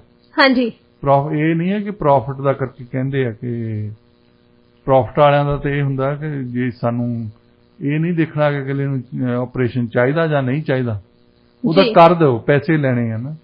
ਪਰ ਜੇ ਨਾਨ ਪ੍ਰੋਫਿਟ ਵਾਲੇ ਹੋਣ ਕਿ ਉਹਨਾਂ ਨੇ ਕਹਿਣਾ ਕਿ ਉਹੀ ਚੀਜ਼ਾਂ ਕਰੋ ਜਿਹੜੀਆਂ ਮੈਡੀਕਲੀ ਨੈਸੈਸਰੀ ਹੈ। ਹਾਂਜੀ, ਜਿਹੜੀਆਂ ਸਾਡੇ ਸਿਸਟਮ ਵਿੱਚ ਲਿਖਿਆ ਆ ਪਰ ਕਰਦੇ ਨਹੀਂ ਜੀ। ਸਿਸਟਮ ਕਲੈਪਸ ਹੋਇਆ ਆ ਇੱਥੇ। ਪਹਿਲੀ ਗੱਲ ਤਾਂ ਇਹ ਮੰਨਣ ਦੀ ਲੋੜ ਹੈ ਨਾ। ਅਲਕੋਹਲਿਕ ਅਨੋਨਿਮਸ ਜਿਹੜੇ ਇਹੀ ਦੱਸਦੇ ਆ ਉਹਨਾਂ ਨੂੰ ਸ਼ਰਾਬ ਛਡਾਉਣ ਲਈ, ਜਿਹੜੇ ਡਰੱਗ ਛਡਾਉਣ ਲਈ ਇਹ ਦੱਸਦੇ ਆ ਕਿ ਸਭ ਤੋਂ ਪਹਿਲਾ ਸਟੈਪ ਹੈਗਾ ਮੰਨੋ। Acceptance is necessary. ਤੁਸੀਂ ਇਹ ਮੰਨੋ ਕਿ ਮੇਰੀ ਪ੍ਰੋਬਲਮ ਹੈ, ਤਾਂ ਹੀ ਸੁਧਾਰ ਲਿਆ ਸਕਦੇ ਜੀ। ਬਿਲਕੁਲ। ਜੇ ਤੁਸੀਂ ਕਹਿੰਦੇ ਮੈਂ ਤਾਂ ਰੱਬ ਆ, ਮੇਰੇ 'ਚ ਤਾਂ ਕੋਈ ਪ੍ਰੋਬਲਮ ਹੀ ਹੈ ਨਹੀਂ, ਫਿਰ ਤੁਹਾਡਾ ਰੱਬ ਵੀ ਨਹੀਂ ਰਾਖਾ ਹੋ ਸਕਦਾ ਕਿਉਂਕਿ ਤੁਸੀਂ ਆਪ ਹੀ ਰੱਬ ਬਣੇ ਆ ਜੀ। ਦੇਖੋ ਡਾਕਟਰ ਸਾਹਿਬ, ਹੁਣ ਇੱਥੇ ਹਾਈਐਸਟ ਪਰ ਕੈਪੀਟਾ ਸਪੈਂਡਿੰਗ ਲੈਵਲ ਹੋਣ ਦੇ ਬਾਵਜੂਦ ਵੀ ਆਪਾਂ ਦੇਖਦੇ ਹਾਂ ਕਿ ਲੌਂਗ ਵੇਟਿੰਗ ਟਾਈਮ ਹੈਗੇ ਆ, ਓਵਰ ਕਰਾਊਡਡ ਐਮਰਜੈਂਸੀ ਡਿਪਾਰਟਮੈਂਟਸ ਆ, ਫੈਮਿਲੀ ਡਾਕਟਰਸ ਦੀ ਸ਼ਾਰਟੇਜ ਹੈਗੀ ਆ। ਇਹ ਗੱਲਾਂ ਪ੍ਰੀਮੀਅਰਸ ਨੂੰ ਦੱਸਣੀਆਂ ਚਾਹੀਦੀਆਂ। 10 ਬੰਦੇ ਬੈਠੇ ਆ ਉੱਥੇ, ਹਾਂਜੀ, ਬਈ ਪੈਸੇ ਦਾ ਠੂਠਾ ਮੰਗ ਕੇ ਤੁਰ ਪਏ ਆ ਕਿ 22% ਅੱਜ ਦਿੰਦੇ ਆ ਫੈਡਰਲ ਸਰਕਾਰ ਵਾਲੇ, 100 ਚੋਂ 22 ਉਹ ਦਿੰਦੇ ਹੁਣ। ਹਾਂਜੀ, ਇਹ ਕਹਿੰਦੇ 35% ਤੱਕ ਚਾਹੀਦਾ। 35 ਕਹਿ ਰਹੇ ਆ। ਅੱਛਾ, ਇਹ ਜਦੋਂ ਵੀ ਆਪਣੀਆਂ ਸੇਵਾਵਾਂ ਨੂੰ ਵਧਾਉਂਦੇ ਆ, ਇਹ ਪੁੱਛ ਕੇ ਵਧਾਉਂਦੇ ਆ ਫੈਡਰਲ ਸਰਕਾਰ ਨੂੰ। ਫੈਡਰਲ ਸਰਕਾਰ ਨੇ ਜਦੋਂ 1960 ਦੇ ਵਿੱਚ ਇਹ ਪ੍ਰੋਗਰਾਮ ਸ਼ੁਰੂ ਕਰਵਾਇਆ ਸੀ ਨਾਲ ਇਹਨਾਂ ਦੇ, ਉਸ ਵੇਲੇ ਉਹ 50-50 ਸੀ। ਉਸ ਵੇਲੇ ਬਹੁਤ ਲਿਮਟਿਡ ਸਰਵਿਸਿਜ਼ ਦਿੰਦੇ ਹੁੰਦੇ ਸੀ, ਮੈਡੀਕਲ ਡਾਕਟਰ ਦੀਆਂ ਤਾਂ ਹਸਪਤਾਲ ਦੀਆਂ। ਹੁਣ ਤਾਂ 3600 ਸਰਜਰੀਜ਼ ਇਹਨਾਂ ਨੇ ਜਿਹੜੀਆਂ ਫ੍ਰੀ ਕੀਤੀਆਂ ਹੈ। ਇੱਕ ਮਰਦ ਨੇ ਔਰਤ ਬਣਨਾ ਹੋਵੇ, ਉਹਦੀ ਪ੍ਰਾਇਓਰਟੀ ਆ ਜੌਨ ਹੌਰਗਨ ਲਈ। ਜੇ ਕੈਂਸਰ ਹੋਈ ਆ ਉਹਦੀ ਪ੍ਰਾਇਓਰਟੀ ਹੈ ਨਹੀਂ। ਮਰਦ ਨੇ ਔਰਤ ਬਣਨਾ ਹੋਵੇ, ਉਹਦਾ ਆਪਰੇਸ਼ਨ ਕੀਤਾ ਜਾਂਦਾ, ਉਹਦੇ ਤੇ ਹਜ਼ਾਰਾਂ ਹੀ ਡਾਲਰ ਖਰਚੇ, ਉਹ ਪ੍ਰਾਇਓਰਟੀ ਆ, ਉਹਨੂੰ ਨਾ ਨਹੀਂ ਕਰ ਸਕਦੇ। ਇੱਕ ਬੰਦਾ ਜਿਹੜਾ ਜ਼ਿੰਦਗੀ ਮੌਤ ਦੀ ਲੜਾਈ ਲੜ ਰਿਹਾ, ਇੱਕ ਜ਼ਿੰਦਗੀ ਮੌਤ ਦੀ ਲੜਾਈ ਲੜ ਰਿਹਾ, ਆਪਣੀ ਕੈਂਸਰ ਹੋਈ ਆ ਉਹਨੂੰ, ਉਹਦੇ ਲਈ ਇਹਨਾਂ ਦੇ ਕੋਲ ਪੈਸੇ ਹੈ ਨਹੀਂ। ਹਾਂਜੀ, ਸੋ ਪ੍ਰਾਇਓਰਟੀਜ਼ ਆਪਣੀਆਂ ਪਹਿਲਾਂ ਸੈੱਟ ਕਰੋ। ਪਹਿਲਾਂ ਇਹ ਦੇਖੋ ਕਿ ਤੁਹਾਡੇ ਹੋ ਕੀ ਰਿਹਾ। ਵੈਸੇ ਵੀ ਡਾਕਟਰ ਸਾਹਿਬ, ਹੌਰਗਨ ਸਾਹਿਬ ਦਾ ਕਹਿਣਾ ਕਿ ਜਿਹੜੀ ਫੈਡਰਲ ਸਰਕਾਰ ਆ ਨਾ, ਜਦੋਂ ਉਹਨਾਂ ਨੂੰ ਫੰਡਸ ਦਿੰਦੀ ਆ ਤਾਂ ਉਹਨਾਂ ਨੂੰ ਪੁੱਛਣਾ ਨਹੀਂ ਚਾਹੀਦਾ ਕਿ ਫੰਡਸ ਪ੍ਰੋਵਿੰਸ਼ੀਅਲ ਸਰਕਾਰਾਂ ਨੇ ਕਿੱਥੇ ਖਰਚ ਕਰਨੇ ਆ। ਇਹ ਦੇਖੋ, ਸਾਡੇ ਬੱਚੇ ਆ ਨਾ, ਜਦੋਂ ਉਹ ਪੁੱਛਦੇ ਆ ਸਾਨੂੰ ਕਿ ਕਾਰ ਦੀ ਚਾਬੀ ਦਿਓ ਤੇ ਮੈਨੂੰ ਥੋੜੇ ਜਿਹੇ ਪੈਸੇ ਦਿਓ, ਮੈਂ ਗੈਸ ਪਾਉਣਾ। ਅਸੀਂ ਫਿਰ ਉਹਨਾਂ ਨੂੰ ਇਹ ਤਾਂ ਸ਼ਰਤ ਲਾਉਣਾ ਹੀ ਆ ਵੀ ਦੇਖ ਲੈ ਤੂੰ ਹੁਣ ਚੱਲ ਜਾ, 10 ਵਜੇ ਇੱਥੇ ਕਾਰ ਖੜੀ ਹੋਵੇ, ਇੱਥੇ ਤੂੰ ਹੋਵੇਂ। ਉਹ ਹੁਣ ਕਵੇ ਕਿ ਮੈਨੂੰ ਕਾਰ ਦੀਆਂ ਚਾਬੀਆਂ ਦੇ ਦਿਓ ਤੇ ਪੈਸੇ ਦੇ ਦਿਓ, ਮੈਨੂੰ ਇਹ ਨਾ ਪੁੱਛਿਓ ਮੈਂ 10 ਵਜੇ ਆਉਣਾ ਤੇ ਸਵੇਰੇ 4 ਵਜੇ ਆਉਣਾ। ਉਹਨੂੰ ਫਿਰ ਕਵਾਂਗੇ ਭਾਈ ਉਹ ਉੱਥੇ ਬੱਸ ਚੱਲਦੀ ਆ, ਬੱਸ ਲੈ ਕੇ ਚੱਲ ਜਾ ਤੇ ਮੁੜ ਕੇ ਇੱਥੇ ਨਾ ਜੀ। ਸ਼ਰਤ ਤਾਂ ਲਾਉਣੀ ਪੈਂਦੀ ਆ ਵਹਾਂ ਪੇ। ਹਾਂਜੀ। ਜੇ ਫੈਡਰਲ ਸਰਕਾਰ ਨੇ ਪੈਸੇ ਦੇਣੇ, ਉਹਨਾਂ ਦਾ ਜੂਰਿਸਡਿਕਸ਼ਨ ਕੋਈ ਨਹੀਂ ਹੈ। ਉਹਨਾਂ ਨੇ ਪਹਿਲਾਂ ਵੀ ਕਿਹਾ ਸੀ, ਸਰਕਾਰ ਨੇ ਖਾਸ ਤੌਰ ਤੇ ਅਲਬਰਟਾ ਦੀ ਸਰਕਾਰ ਨੇ ਇੱਕ ਵਾਰ ਕਿਹਾ ਸੀ ਕਿ ਅਸੀਂ ਪ੍ਰਾਈਵੇਟ ਸੈਕਟਰ ਵਿੱਚ ਇੰਟਰੋਡਿਊਸ ਕਰਨਾ ਚਾਹੁੰਦੇ ਹਾਂ। ਹੁਣ ਕੈਨੇਡਾ ਨੇ ਇੱਕ ਹੈਲਥ ਐਕਟ ਬਣਾਇਆ ਹੈ, ਉਹਦੇ ਵਿੱਚ ਉਹਨਾਂ ਨੇ ਲਿਖਿਆ ਕਿ ਪ੍ਰਾਈਵੇਟ, ਵੈਸੇ ਪ੍ਰਾਈਵੇਟ ਜਿਹੜੀਆਂ ਸਰਵਿਸਿਜ਼ ਉਹਨਾਂ ਦਾ ਕੋਈ ਰੋਲ ਨਹੀਂ ਹੈ। ਇਹ ਕਹਿੰਦੇ ਕਿ ਨਹੀਂ ਅਸੀਂ ਪ੍ਰਾਈਵੇਟ ਸਰਵਿਸਿਜ਼ ਵਧਾਉਣੀਆਂ। ਉਹ ਕਹਿੰਦੇ ਕਿ ਤੁਸੀਂ ਵਧਾ ਲਓ, ਕੋਈ ਗੱਲ ਨਹੀਂ। ਫਰਕ ਇਹੀ ਆ ਕਿ ਜਦੋਂ ਅਸੀਂ ਪੈਸੇ ਦੇਣੇ ਆ, ਹੈਲਥ ਟ੍ਰਾਂਸਫਰ ਕਰਨੀਆਂ ਆ, ਉਹ ਪੈਸੇ ਅਸੀਂ ਤੁਹਾਨੂੰ ਨਹੀਂ ਦੇਣੇ। ਜੇ ਤੁਸੀਂ ਪੈਸੇ ਸਾਡੇ ਤੋਂ ਨਹੀਂ ਲੈਣੇ ਫਿਰ ਤੁਸੀਂ ਸਾਡੀਆਂ ਗੱਲਾਂ ਨਾ ਮੰਨੋ ਜੀ। ਜੇ ਤੁਸੀਂ ਪੈਸੇ ਸਾਡੇ ਤੋਂ ਲੈਣੇ ਆ ਤਾਂ ਫਿਰ ਤਾਂ ਜਿਹੜੀਆਂ ਅਸੀਂ ਕਵਾਂਗੇ ਕੁਛ ਨਾ ਕੁਛ ਤਾਂ ਗੱਲਾਂ ਮੰਨੋ। ਅਸੀਂ ਤੁਹਾਡਾ ਰਨ ਨਹੀਂ ਕਰਦੇ, ਅਸੀਂ ਆ ਕੇ ਹਸਪਤਾਲਾਂ ਤੇ ਕੋਈ ਫੈਡਰਲ ਸਰਕਾਰ ਦੇ ਬੰਦੇ ਨਹੀਂ ਬਿਠਾਲੇ ਹੋਏ। ਅਸੀਂ ਤਾਂ ਇਹੀ ਕਿਹਾ ਵੀ ਆਹ ਗਾਈਡਲਾਈਨਸ ਨੇ, ਨੰਬਰ 1 ਕਿ ਯੂਨੀਵਰਸਲ ਹੋਣਾ ਚਾਹੀਦਾ, ਨੰਬਰ 2 ਪਬਲਿਕ ਹੋਣਾ ਚਾਹੀਦਾ, ਨੰਬਰ 2 ਪੋਰਟੇਬਲ ਹੋਣਾ ਚਾਹੀਦਾ, ਹਰ ਇੱਕ ਜਗ੍ਹਾ ਤੇ ਮਿਲਣੀ ਚਾਹੀਦੀ ਹੈ। ਇਹ 5 ਗਾਈਡਲਾਈਨਸ ਉਹਨਾਂ ਨੇ ਫੈਡਰਲ ਹੈਲਥ ਐਕਟ ਦੇ ਵਿੱਚ ਦਿੱਤੀਆਂ ਹੈ। ਜੌਨ ਹਾਰਗਨ ਉਹਨਾਂ ਨੂੰ ਇਤਰਾਜ਼ ਆ ਤੇ ਇਹ ਪੈਸੇ ਨਾ ਲਿਆ ਕਰਨ ਤਾਂ ਆਪਣੇ ਆਪ ਹੀ ਜ਼ਿੰਮੇਵਾਰੀ ਲੈਣ। ਹਾਂਜੀ। ਹੁਣ ਇਹ ਗਏ ਆ, ਇਹਨਾਂ ਨੂੰ ਕੈਂਸਰ ਹੋਈ ਆ, ਇਹਨਾਂ ਦਾ ਇਲਾਜ ਹੋ ਗਿਆ ਜੀ। ਜੇ ਇੱਥੇ ਹੋਰ ਜਿਹੜੇ ਬੰਦੇ ਆ, ਹੁਣੇ ਗੱਲ ਕਰਕੇ ਅਸੀਂ ਆਟਵਾ ਦੀ ਗੱਲ ਕਰਦੇ ਹਾਂ, ਇੱਥੇ ਵੈਨਕੂਵਰ ਦੀਆਂ ਵੀ ਖਬਰਾਂ ਆਉਂਦੀਆਂ ਸੀ, ਔਨਕੋਲੋਜਿਸਟ ਕਈ ਜਗ੍ਹਾ ਤੇ ਹੈ ਹੀ ਨਹੀਂ ਹੈ। ਨਾਰਦਰਨ BC ਦੇ ਵਿੱਚ ਜਾਓ, ਉੱਥੇ ਤੁਹਾਨੂੰ ਔਨਕੋਲੋਜਿਸਟ ਲੱਭਦਾ ਹੀ ਨਹੀਂ। ਉਹਨਾਂ ਨੂੰ ਵੈਨਕੂਵਰ ਆਉਣਾ ਪਊਗਾ, ਉਹਨਾਂ ਨੂੰ ਵਿਕਟੋਰੀਆ ਜਾਣਾ ਪਊਗਾ, ਉੱਥੋਂ ਫਿਰ ਉਹਨਾਂ ਦਾ ਇਲਾਜ ਹੁੰਦਾ। ਅੱਛਾ, ਇੱਥੇ ਆਉਂਦਿਆਂ ਤੇ ਉਹ ਦੱਸਦੇ ਆ ਕਿ ਨਹੀਂ ਸਾਡੇ ਤੋਂ ਲੰਬੀ ਲਾਈਨ ਹੈ। ਹਾਂਜੀ। ਉਹਨਾਂ ਦਾ ਲੰਬੀ ਲਾਈਨ ਦੇ ਵਿੱਚ ਪਿੱਛੇ ਜਾ ਕੇ ਖੜੇ ਆ ਤਾਂ ਉਹਨਾਂ ਦੀ ਕੈਂਸਰ ਦੇ ਨਾਲ ਉਹਨਾਂ ਨੇ ਮਰ ਜਾਣਾ, ਸਪਰੈਡ ਹੋ ਜਾਂਦਾ ਡਾਕਟਰ ਸਾਹਿਬ ਉਦੋਂ ਤੱਕ ਜਦੋਂ ਤੱਕ ਉਹਨਾਂ ਨੂੰ ਹਜੇ ਟਰਨ ਵੈਸੇ ਆਉਂਦੀ ਨਹੀਂ ਹੈਗੀ, ਜਿਵੇਂ ਆਟਵਾ ਦੀ ਲੇਡੀ ਨੇ ਕਿਹਾ। ਉਹਨੇ ਕਿਹਾ ਮੈਨੂੰ ਕਹਿੰਦੀ ਪਹਿਲਾਂ ਆਸ ਲੱਗੀ ਕਿ ਅਰਲੀ ਡਿਟੈਕਟ ਹੋ ਗਿਆ ਤੇ ਇਲਾਜ ਹੋ ਜਾਊਗਾ, ਹੋ ਗਈ, ਇਹਦਾ ਇਲਾਜ ਹੋ ਜਾਣਾ। ਔਰ ਔਨਕੋਲੋਜਿਸਟ ਨੇ ਵੀ ਇਹੀ ਕਿਹਾ ਕਿ ਤੇਰੀ ਅਰਲੀ ਡਿਟੈਕਸ਼ਨ ਹੋ ਗਈ ਆ, ਤੇਰਾ ਇਲਾਜ ਕਰ ਦਿਆਂਗੇ, ਤੇਰੀ ਸਰਜਰੀ ਕਰਨੀ ਹੈ। ਤੇ ਉਹ ਕਹਿੰਦੀ ਉਹ ਦਿਨ ਵੀ ਆ ਗਿਆ, ਸਰਜਰੀ ਦਾ ਦਿਨ ਚਲਾ ਵੀ ਗਿਆ ਤੇ ਅੱਜ ਤਾਈਂ ਬੈਠੀ ਆ, ਉਹਦਾ ਆਪਰੇਸ਼ਨ ਹੀ ਨਹੀਂ ਹੋਇਆ। ਹੁਣ ਵੀ ਉਹਨੇ ਡਾਕਟਰ ਸਾਹਿਬ ਕੰਪਲੇਂਟ ਕੀਤੀ ਹੈ, ਸਟਿਲ ਵੇਟ ਕਰ ਰਹੀ ਹੈ, ਹਜੇ ਵੀ ਉਹਨੂੰ ਕਹਿੰਦੇ ਆ ਕਿ ਸਤੰਬਰ ਤੱਕ ਸ਼ਾਇਦ ਉਹਦੀ ਟਰਨ ਆ ਜਾਵੇ। ਇਹ ਜਿਹੜੀਆਂ ਹੈਲਥ ਕੇਅਰ ਦੀਆਂ ਪ੍ਰੋਬਲਮਸ ਆ, ਸਰਵਿਸਿਜ਼ ਦੇ ਰਹੇ ਆ ਪ੍ਰੀਮੀਅਰਸ, ਇਹਨਾਂ ਨੂੰ ਉਹਨਾਂ ਵੱਲ ਧਿਆਨ ਦੇਣ ਦੀ ਲੋੜ ਹੈ, ਨਾ ਕਿ ਠੂਠਾ ਲੈ ਕੇ ਸਭ ਤੋਂ ਪਹਿਲਾਂ ਲੋਕਾਂ ਦਾ ਧਿਆਨ ਖਿੱਚਣ ਤੋਂ ਫੈਡਰਲ ਸਰਕਾਰ ਵੱਲ ਪਾਉਣਾ। ਇੱਥੇ ਹੁੰਦਾ ਆ ਆਮ ਤੌਰ ਤੇ ਕਹਿੰਦੇ ਮਿਊਨਿਸਪਲ ਪੋਲੀਟੀਸ਼ੀਅਨ ਆ, ਉਹਨੇ ਪ੍ਰੋਵਿੰਸ਼ੀਅਲ ਪੋਲੀਟੀਸ਼ੀਅਨ ਤੇ ਕਹਿ ਦੇਣਾ, ਪ੍ਰੋਵਿੰਸ਼ੀਅਲ ਪੋਲੀਟੀਸ਼ੀਅਨ ਉਹਨੇ ਫੈਡਰਲ ਤੇ ਕਹਿ ਦੇਣਾ। ਫੈਡਰਲ ਵਾਲੇ ਹੁਣ ਕਿਹਨੂੰ ਕਹਿਣਗੇ ਇਹ ਪਤਾ ਕੋਈ ਨਹੀਂ। ਹਾਂਜੀ। ਉਹ ਆਪੋਜੀਸ਼ਨ ਨੂੰ ਕਹਿਣਗੇ ਸਾਨੂੰ ਕੁਝ ਕਰਨ ਨਹੀਂ ਦਿੰਦੇ। ਜਰਮਨ ਦਾ ਇੱਕ ਮੈਗਜ਼ੀਨ ਆ ਡਾਕਟਰ ਸਾਹਿਬ, ਤੇ ਉਸ ਮੈਗਜ਼ੀਨ ਦੇ ਵਿੱਚ ਇਹ ਦਾਅਵਾ ਕੀਤਾ ਗਿਆ ਕਿ ਜਰਮਨੀ ਦੇ ਰਾਸ਼ਟਰਪਤੀ ਨੇ ਆਪਣੇ ਯੂਕਰੇਨੀ ਹਮਰੁਤਬਾ ਵਲਾਦੀਮਿਰ ਜ਼ੈਲੈਂਸਕੀ ਨੂੰ ਇਹ ਸਪਸ਼ਟੀਕਰਨ ਦੇਣ ਲਈ ਦਬਾਅ ਪਾਇਆ ਕਿ ਅਪ੍ਰੈਲ ਦੇ ਮੱਧ ਵਿੱਚ ਉਹਨਾਂ ਦੀ ਜਿਹੜੀ ਫੇਰੀ ਸੀ ਆਖਰੀ ਮਿੰਟ ਵਿੱਚ ਕੀਵ ਵੱਲੋਂ ਕਿਉਂ ਰੱਦ ਕੀਤੀ ਗਈ, ਕੀ ਰੀਜ਼ਨ ਸੀ? ਦੇਖੋ, ਪਿੱਛੇ ਜਾ ਇਹਨਾਂ ਨੇ ਯੂਕਰੇਨ ਨੇ ਕੁਝ ਦੇਸ਼ਾਂ ਤੇ ਫੇਰ ਦੁਆਰਾ ਇੱਕ ਤੁਸੀਂ ਕੋਈ ਹਮਲਾ ਹੀ ਕੀਤਾ, ਉਹਨੂੰ ਆਈਸੋਲੇਟ ਕਰਨ ਦੀ ਕੋਸ਼ਿਸ਼ ਕਰਦੇ ਆ। ਹਾਲਾਂਕਿ ਇੱਕ ਜਿਹੜਾ ਥੱਲੇ ਪਿਆ ਬੰਦਾ ਹੁੰਦਾ ਉਹਨੂੰ ਲੋੜ ਹੁੰਦੀ ਹੈ ਕਿ ਆਲੇ ਦੁਆਲੇ ਆ ਕੇ ਸਾਨੂੰ ਕੱਢਣਗੇ ਇਹਦੇ ਥੱਲੇ। ਯੂਕਰੇਨ ਵਾਲੇ ਇਸ ਵੇਲੇ ਥੱਲੇ ਲੱਗੇ ਪਏ ਆ ਲੜਾਈ ਦੇ ਵਿੱਚ, ਉਹਨਾਂ ਨੂੰ ਐਲਾਈਜ਼ ਦੀ ਲੋੜ ਹੈ। ਪਰ ਜ਼ੈਲੈਂਸਕੀ ਪ੍ਰੈਜ਼ੀਡੈਂਟ ਉਹਨਾਂ ਦੇ ਇਦਾਂ ਦੇ ਨੇ, ਉਹ ਦੁਸ਼ਮਣ ਜ਼ਿਆਦਾ ਬਣਾ ਰਹੇ ਨੇ ਤੇ ਦੋਸਤ ਘੱਟ ਬਣਾ ਰਹੇ ਨੇ। ਜਰਮਨੀ ਤੇ ਸਭ ਤੋਂ ਪਹਿਲਾਂ ਤਾਂ ਉਹਨਾਂ ਨੂੰ ਪ੍ਰੋਬਲਮ ਸੀ ਕਿ ਇਹ ਸੈਂਕਸ਼ਨ ਦਾ ਰੌਲਾ ਪਾਉਂਦੇ ਆ, ਸੈਂਕਸ਼ਨ ਇਹਨਾਂ ਨੇ ਲਾਈ ਨਹੀਂ ਜੀ। ਫਿਰ ਦੂਸਰੀ ਉਹਨਾਂ ਦੀ ਪ੍ਰੋਬਲਮ ਸੀ ਕਿ ਜਿਹੜੇ ਇਹਨਾਂ ਨੇ ਹਥਿਆਰ ਸਾਨੂੰ ਦਿੰਦੇ, ਇਹਨੂੰ ਕਹਿਣ ਨੂੰ ਦਿੰਦੇ ਸੀ ਬਿਆਨ ਤਾਂ ਦਿੱਤੇ ਆ ਤਾਂ ਉਦੋਂ ਬਾਅਦ ਮਿਨਿਸਟਰੀ ਆਫ ਡਿਫੈਂਸ ਕਹਿੰਦੀ ਸਾਡੇ ਤੋਂ ਹੈ ਹੀ ਨਹੀਂ। ਅੱਛਾ, ਫਿਰ ਇਹਨਾਂ ਨੇ ਕੈਂਸਲ ਕਰਤਾ। ਪ੍ਰੈਜ਼ੀਡੈਂਟ ਦਾ ਦੌਰਾ ਕੈਂਸਲ ਕਰਨਾ ਬਹੁਤ ਡਿਪਲੋਮੈਟਿਕ ਪ੍ਰੋਬਲਮ ਹੋ ਜਾਂਦੀ। ਡਾਕਟਰ ਸਾਹਿਬ ਉਹ ਵੀ ਲਾਸਟ ਮਿੰਟ ਤੇ ਕੀਤਾ ਸੀ। ਲਾਸਟ ਮਿੰਟ ਦੇ ਵੀ ਕਹਿਣਾ ਤੂੰ ਘਰੇ ਹੀ ਬੈਠਾ ਰਹੀ ਮੇਰੇ ਨਾਲ ਹੀ। ਹਾਂਜੀ। ਅੱਛਾ, ਉਹਨਾਂ ਨੂੰ ਹੁਣ ਪ੍ਰੈਜ਼ੀਡੈਂਟ ਦੇ ਮਨ ਦੇ ਵਿੱਚ ਵੀ ਗੁੱਸਾ ਆਇਆ ਜਰਮਨੀ ਦੇ। ਉਹ ਕਹਿੰਦੇ ਕਿ ਮੈਨੂੰ ਪਹਿਲਾਂ ਐਕਸਪਲੇਨ ਤਾਂ ਕਰੋ ਵੀ ਮੇਰਾ ਦੌਰਾ ਰੱਦ ਕਿਉਂ ਕੀਤਾ ਸੀ। ਹਾਂਜੀ, ਦੱਸੋ ਤਾਂ ਸਹੀ ਸਾਨੂੰ ਕੀ ਗੱਲ ਕੀ ਹੋਈ। ਇਹਦੇ ਬਾਰੇ ਤਾਂ ਉਹ ਜ਼ੈਲੈਂਸਕੀ ਸਾਹਿਬ ਕੁਝ ਨਹੀਂ ਬੋਲੇ, ਹੁਣ ਚੁੱਪ ਕਰ ਗਏ। ਤੇ ਇੱਕ ਪ੍ਰੋਬਲਮ ਹੋਰ ਆ ਗਈ ਹੈ ਹੁਣ ਦੋਹਾਂ ਦੇ। ਰਸ਼ੀਆ ਦੀ ਜਿਹੜੀ ਨੋਰਡ 2 ਪਾਈਪਲਾਈਨ ਚੱਲਦੀ ਹੈ ਸਿੱਧੀ ਜਰਮਨੀ ਨੂੰ ਚੱਲਦੀ ਹੈ, ਉਹਦੇ ਵਿੱਚ ਪਿੱਛੇ ਜਾਏ ਇੱਕ ਕੁਝ ਟਰਬਾਈਨ ਖਰਾਬ ਹੋ ਗਈਆਂ ਸੀ ਉਹਨਾਂ ਦੀਆਂ, ਉਹਦਾ ਕਰਕੇ ਵੀ ਉਹਨਾਂ ਨੇ ਬੰਦ ਕੀਤੀ। ਪਰ ਥੋੜਾ ਜਿਹਾ ਜਰਮਨੀ ਨੂੰ ਵੀ ਮੈਸੇਜ ਦੇਣ ਦੀ ਕੋਸ਼ਿਸ਼ ਕੀਤੀ ਉਹਨਾਂ ਨੇ ਕਿ ਜੇ ਤੁਸੀਂ ਸਾਡੇ ਖਿਲਾਫ ਵੀ ਬੋਲਦੇ ਵੀ ਆ ਫਿਰ ਵੀ ਅਸੀਂ ਤੁਹਾਡਾ ਗੈਸ ਬੰਦ ਕਰ ਦਿਆਂਗੇ। ਉਹ ਟਰਬਾਈਨ ਜਿਹੜੀਆਂ ਖਰਾਬ ਹੋਈਆਂ ਸੀ ਉਹਨਾਂ ਨੇ ਭੇਜੀਆਂ। ਕੈਨੇਡਾ ਦੇ ਵਿੱਚ ਟੈਕਨੋਲੋਜੀ ਹੈਗੀ ਹੈ ਜਿਹੜੀ ਉਹਨਾਂ ਨੂੰ ਟਰਬਾਈਨ ਨੂੰ ਠੀਕ ਕਰਦੀ ਹੈ।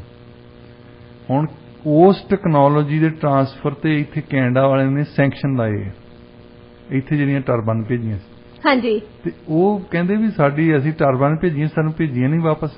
ਇਹ ਕਹਿੰਦੇ ਅਸੀਂ ਤਾਂ ਸੈਂਕਸ਼ਨ ਲਾਏ ਆ, ਅਸੀਂ ਤੁਹਾਨੂੰ ਦੇਣੀਆਂ ਹੀ ਨਹੀਂ ਹੋ। ਅੱਛਾ, ਉਹਨਾਂ ਦੀ ਟਰਬਾਈਨ ਤੁਸੀਂ ਦਿੰਦੇ ਨਹੀਂ ਤਾਂ ਉਹਨਾਂ ਦੇ ਬਿਨਾਂ ਗੈਸ ਨਹੀਂ ਆ ਰਿਹਾ ਜਰਮਨੀ ਵਾਲਿਆਂ ਨੂੰ ਖਾਸ ਤੌਰ ਤੇ। ਹਾਂਜੀ। ਹੁਣ ਉਹਨਾਂ ਨੇ ਰਸ਼ੀਆ ਵਾਲਿਆਂ ਨੇ ਸਿੱਧਾ ਕੈਨੇਡਾ ਨੂੰ ਨਹੀਂ ਕਿਹਾ, ਉਹਨਾਂ ਨੇ ਜਰਮਨੀ ਨੂੰ ਕਿਹਾ ਕਿ ਜੇ ਤੁਸੀਂ ਆਪਣਾ ਗੈਸ ਲੈਣਾ ਆ ਤਾਂ ਕੈਨੇਡਾ ਵਾਲਿਆਂ ਤੋਂ ਸਾਡੀ ਟਰਬਾਈਨਸ ਵਾਪਸ ਦਵਾਓ। ਜਰਮਨੀ ਦੇ ਚਾਂਸਲਰ ਨੇ ਕੈਨੇਡਾ ਦੇ ਪ੍ਰਾਈਮ ਮਿਨਿਸਟਰ ਨੂੰ ਕਿਹਾ ਕਿ ਇਹ ਟਰਬਾਈਨਸ ਸਾਨੂੰ ਮੋੜ ਦਿਓ, ਤੁਸੀਂ ਰਸ਼ੀਆ ਨੂੰ ਨਾ ਦਿਓ। ਦੇਖੋ ਕਿ ਡਿਪਲੋਮੇਸੀ ਕਿੱਦਾਂ ਚੱਲਦੀ ਹੈ। ਹਾਂਜੀ।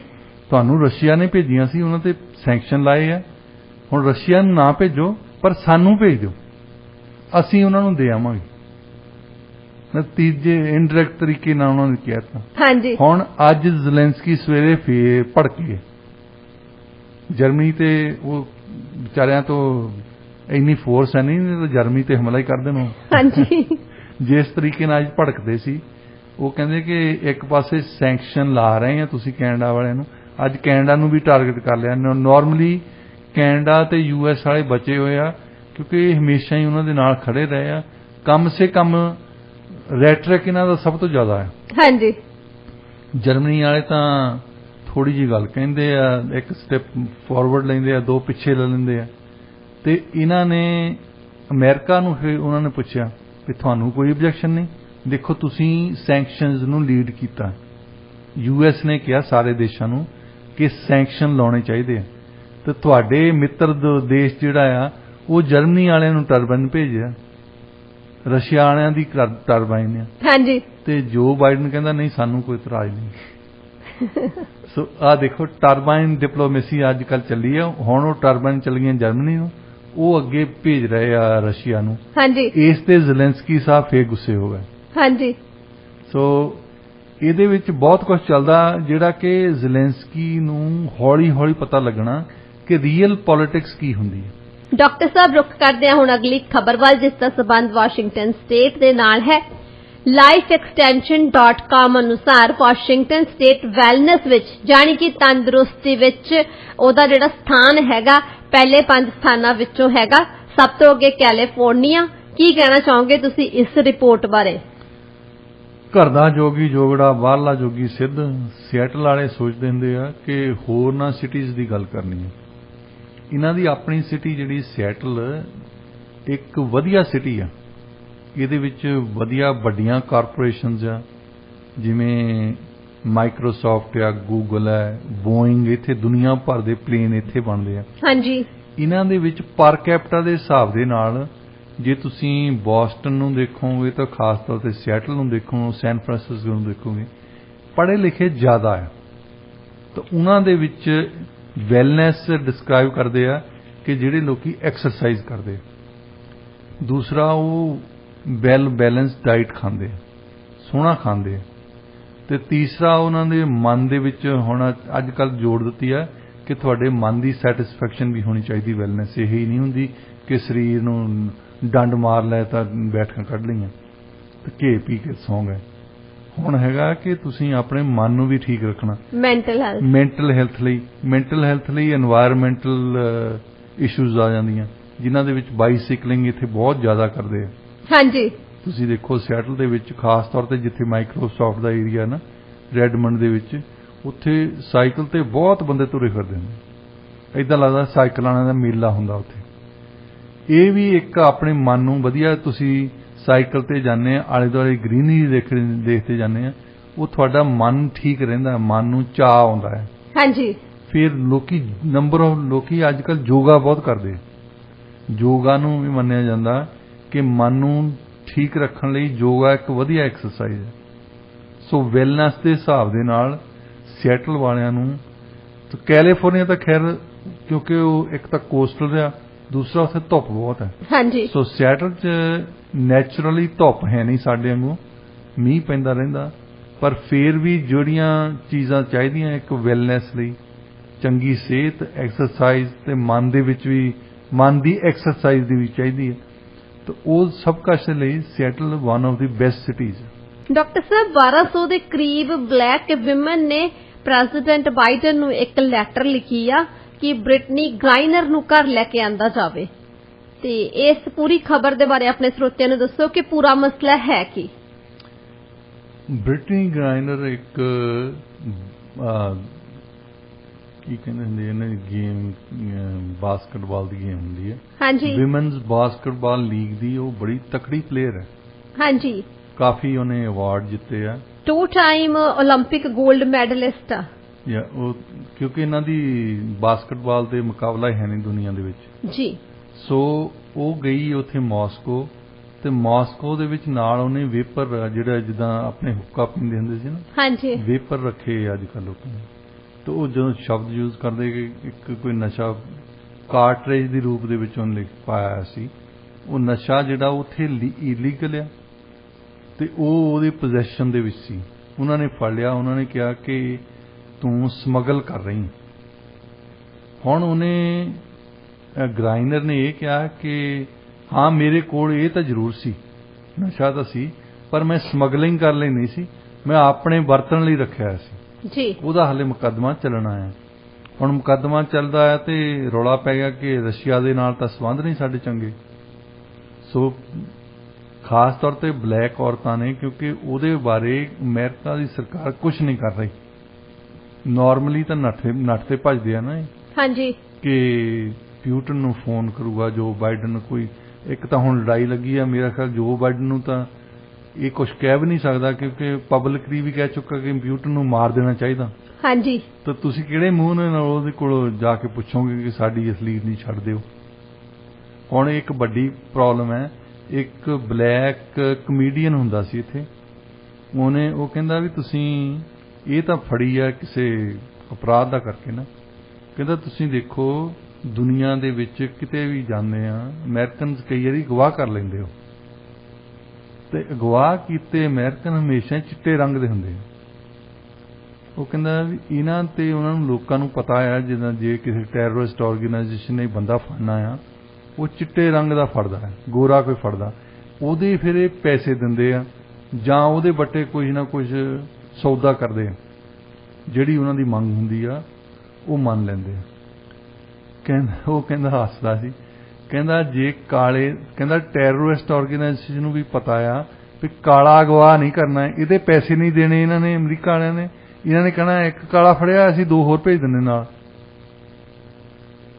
ਸੋ ਉਹ ਭਾਵੇਂ ਇਹਨਾਂ ਨੇ ਗ੍ਰਾਈਨਰ ਬਾਰੇ ਅਜੇ ਤਾਈਂ ਕੋਈ ਗੱਲ ਨਹੀਂ ਕੀਤੀ, ਨਾਰਮਲੀ ਵੈਸੇ ਇਦਾਂ ਕਰਦੇ ਆ ਕਿ ਖਾਸ ਤੌਰ ਤੇ ਉਹ ਮੇਜਰ ਪਲੇਅਰ ਆ, ਵੱਡੀ ਪਲੇਅਰ ਆ ਉਹ। ਹਾਂਜੀ, ਤੇ ਉਹਨੂੰ ਛਡਾਉਣ ਲਈ ਇਹਨਾਂ ਨੇ ਕੋਈ ਨਾ ਕੋਈ ਕੋਸ਼ਿਸ਼ ਕਰਨੀ ਸੀ, ਜਿਹੜੀ ਕਰਨੀ ਚਾਹੀਦੀ ਸੀ। ਹਾਂਜੀ, ਹਾਂ ਠੀਕ ਹੈ, ਉਹਨੇ ਅਪਰਾਧ ਕੀਤਾ ਆ, ਉਹ ਤੇ ਟ੍ਰਾਇਲ ਚੱਲਦਾ ਆ ਉੱਥੇ, ਪਰ ਦੇਸ਼ ਇੱਕ ਦੂਜੇ ਨਾਲ ਬਹੁਤ ਕੁਝ ਕਰ ਲੈਂਦੇ ਹੁੰਦੇ ਆ। ਦੇਖਿਆ ਜਰਮਨੀ ਵਾਲਿਆਂ ਨੇ, ਉਹਨਾਂ ਦਾ ਗੈਸ ਹੀ ਬੰਦ ਹੋਇਆ, ਉਹਨਾਂ ਨੇ ਕੈਨੇਡਾ ਤੋਂ ਟਰਬਾਈਨ ਮੰਗਾ ਲਈ। ਤੁਸੀਂ ਉਹ ਕਹਿੰਦੇ ਚਲੋ ਰਸ਼ੀਆ ਨਾ ਦਿਓ, ਸਾਨੂੰ ਦੇ ਦਿਓ, ਅਸੀਂ ਗਾਹਾਂ ਕਰ ਦਵਾਂਗੇ। ਹਾਂਜੀ, ਇਹ ਡਿਪਲੋਮੈਟਿਕਲੀ ਬਹੁਤ ਕੁਝ ਹੁੰਦਾ ਹੈ। ਡਿਪਲੋਮੈਟਿਕਲੀ ਦੇਖੋ, ਸਾਊਦੀ ਅਰੇਬੀਆ ਨੂੰ ਖੁਸ਼ ਕਰਨ ਨੂੰ ਇਹਨਾਂ ਨੇ ਜਿਸ ਬੰਦੇ ਤੇ ਇਹ ਇਲਜ਼ਾਮ ਲਾਇਆ, ਇਹਨਾਂ ਦੀ ਆਪਣੀ ਰਿਪੋਰਟ ਨੇ, ਜੋ ਬਾਈਡਨ ਨੇ ਉਹ ਪਬਲਿਕ ਕੀਤੀ ਹੈ। ਹਾਂਜੀ, ਹਾਲੇ ਥੋੜਾ ਚਿਰ ਹੀ ਹੋਇਆ ਪਬਲਿਕ ਕੀਤੀ ਨੂੰ, ਜਿਹਦੇ ਵਿੱਚ ਮੁਹੰਮਦ ਬਿਨ ਸਲਮਾਨ ਜਿਹੜਾ ਪ੍ਰਿੰਸ ਆ, ਜਿਹਨੇ ਅੱਗੇ ਕਿੰਗ ਬਣਨਾ ਹੈ, ਉਹਦਾ ਨਾਂ ਲਿਖਿਆ ਇਹਨਾਂ ਨੇ ਉਸ ਰਿਪੋਰਟ ਦੇ ਵਿੱਚ ਕਿ ਉਹਨੇ ਬੰਦਾ ਮਰਵਾਇਆ। ਹਾਂਜੀ। ਫਿਰ ਟਰਕੀ ਵਾਲਿਆਂ ਨੂੰ ਕਹਿਤਾ ਕਿ ਮੁਕੱਦਮਾ ਜਿਹੜਾ ਹੈ ਸਾਊਦੀ ਅਰੇਬੀਆ ਦੇ ਵਿੱਚ ਹੋਊਗਾ ਜੀ। ਅੱਛਾ, ਉਸੇ ਹੀ ਮੁਹੰਮਦ ਬਿਨ ਸਲਮਾਨ ਨੂੰ ਜੋ ਬਾਈਡਨ ਨੇ ਜਾ ਕੇ ਮਿਲਣਾ ਹੈ। ਹੁਣ ਵਾਈਟ ਹਾਊਸ ਵਾਲਿਆਂ ਦੇ ਕੋਲ, ਸਟਾਫ ਦੇ ਕੋਲ PR ਲਈ ਇਹਨਾਂ ਨੂੰ ਲੁਕਣ ਦੀ ਥਾਂ ਨਹੀਂ ਲੱਭਦੀ, ਕਿਉਂਕਿ ਜਦੋਂ ਵੀ ਰਿਪੋਰਟਰ ਬਾਹਰੋਂ ਪੁੱਛਦੇ ਨੇ ਸਵਾਲ, ਸਭ ਤੋਂ ਪਹਿਲਾਂ ਇਹ ਪੁੱਛਦੇ ਕਿ ਮੁਹੰਮਦ ਬਿਨ ਸਲਮਾਨ ਨੂੰ ਤੂੰ ਮਿਲਣਾ?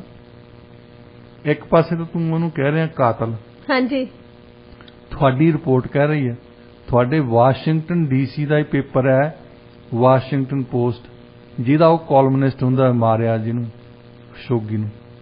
ਸੋ ਜੇ ਇਹ ਸਭ ਕੁਝ ਕਰ ਸਕਦੇ ਹੋਰਨਾਂ ਬਾਰੇ ਜਿਨ੍ਹਾਂ ਤੇ ਇਹਨਾਂ ਨੂੰ ਲੱਗਦਾ ਪੋਲੀਟੀਕਲ ਮਾਈਲੇਜ ਮਿਲਣੀ ਹੈ, ਤੇ ਉਹ ਬਲੈਕ ਔਰਤਾਂ ਹੁਣ ਇਹ ਕਹਿੰਦੀਆਂ ਹੈ ਕਿ ਉਹ ਦੱਸੋ ਇਹਨੂੰ ਵਿਚਾਰੀ ਨੂੰ ਉੱਥੇ ਰੱਖਿਆ, ਚਲੋ ਗਲਤੀ ਕੀਤੀ ਚਾਹੇ ਨਹੀਂ ਕੀਤੀ ਉਹ ਜੁਦੀ ਗੱਲ ਹੈ, ਉਹਨੂੰ ਇੱਥੇ ਲਿਆਉਣ ਲਈ ਕੋਈ ਸੌਦੇਬਾਜ਼ੀ ਤਾਂ ਆਫਰ ਕਰੋ, ਹਾਂਜੀ, ਕੁਛ ਨਾ ਕੁਛ ਤਾਂ ਕਰੋ।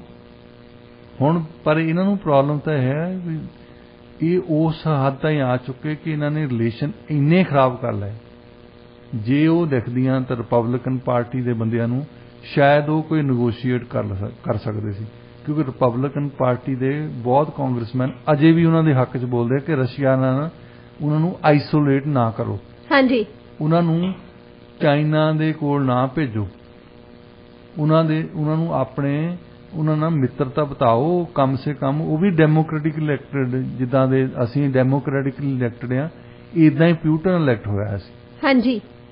ਪਰ ਹੁਣ ਪ੍ਰੋਬਲਮ ਪਈ ਹੈ ਕਿ ਜੋ ਬਾਈਡਨ ਕਿਹੜੀ ਚੀਜ਼ ਆਫਰ ਕਰਨਗੇ। ਅੱਛਾ, ਜੇ ਕਰਦੇ ਆ ਇਹ ਹੁਣ ਕੋੜਕ ਲਈ ਹੈ ਇਹਨਾਂ ਦੇ, ਹਾਂਜੀ, ਜੇ ਤੱਕ ਕਰਦੇ ਆ ਫਿਰ ਉਹਨੂੰ ਮੀਡੀਆ ਨੇ ਕਹਿਣਾ ਦੇਖੋ ਇਹਨਾਂ ਨੇ ਸੌਦੇਬਾਜ਼ੀ ਕਰ ਲਈ। ਹਾਂਜੀ। ਇੱਕ ਔਰਤ ਦੇ ਕੋਲੋਂ ਡਰੱਗ ਫੜੀ ਹੈ, ਤੁਸੀਂ ਇੱਥੇ ਡਰੱਗ ਦਾ ਕਰਕੇ ਲੋਕਾਂ ਨੂੰ ਜੇਲ੍ਹ 'ਚ ਦਿੰਦੇ ਆ। ਹਾਂਜੀ। ਆਪਣੇ ਵੀ ਤਾਂ ਜੇਲ੍ਹਾਂ 'ਚ ਦਿੰਦੇ, ਜੇਲ੍ਹਾਂ ਭਰੀਆਂ ਪਈਆਂ, ਸਾਰੀ ਦੁਨੀਆ ਨਾਲੋਂ ਪਰ ਕੈਪੀਟਾ ਵੱਧ ਜੇਲ੍ਹਾਂ ਦੇ ਵਿੱਚ ਬੰਦੇ ਅਮਰੀਕਾ 'ਚ ਬੈਠੇ।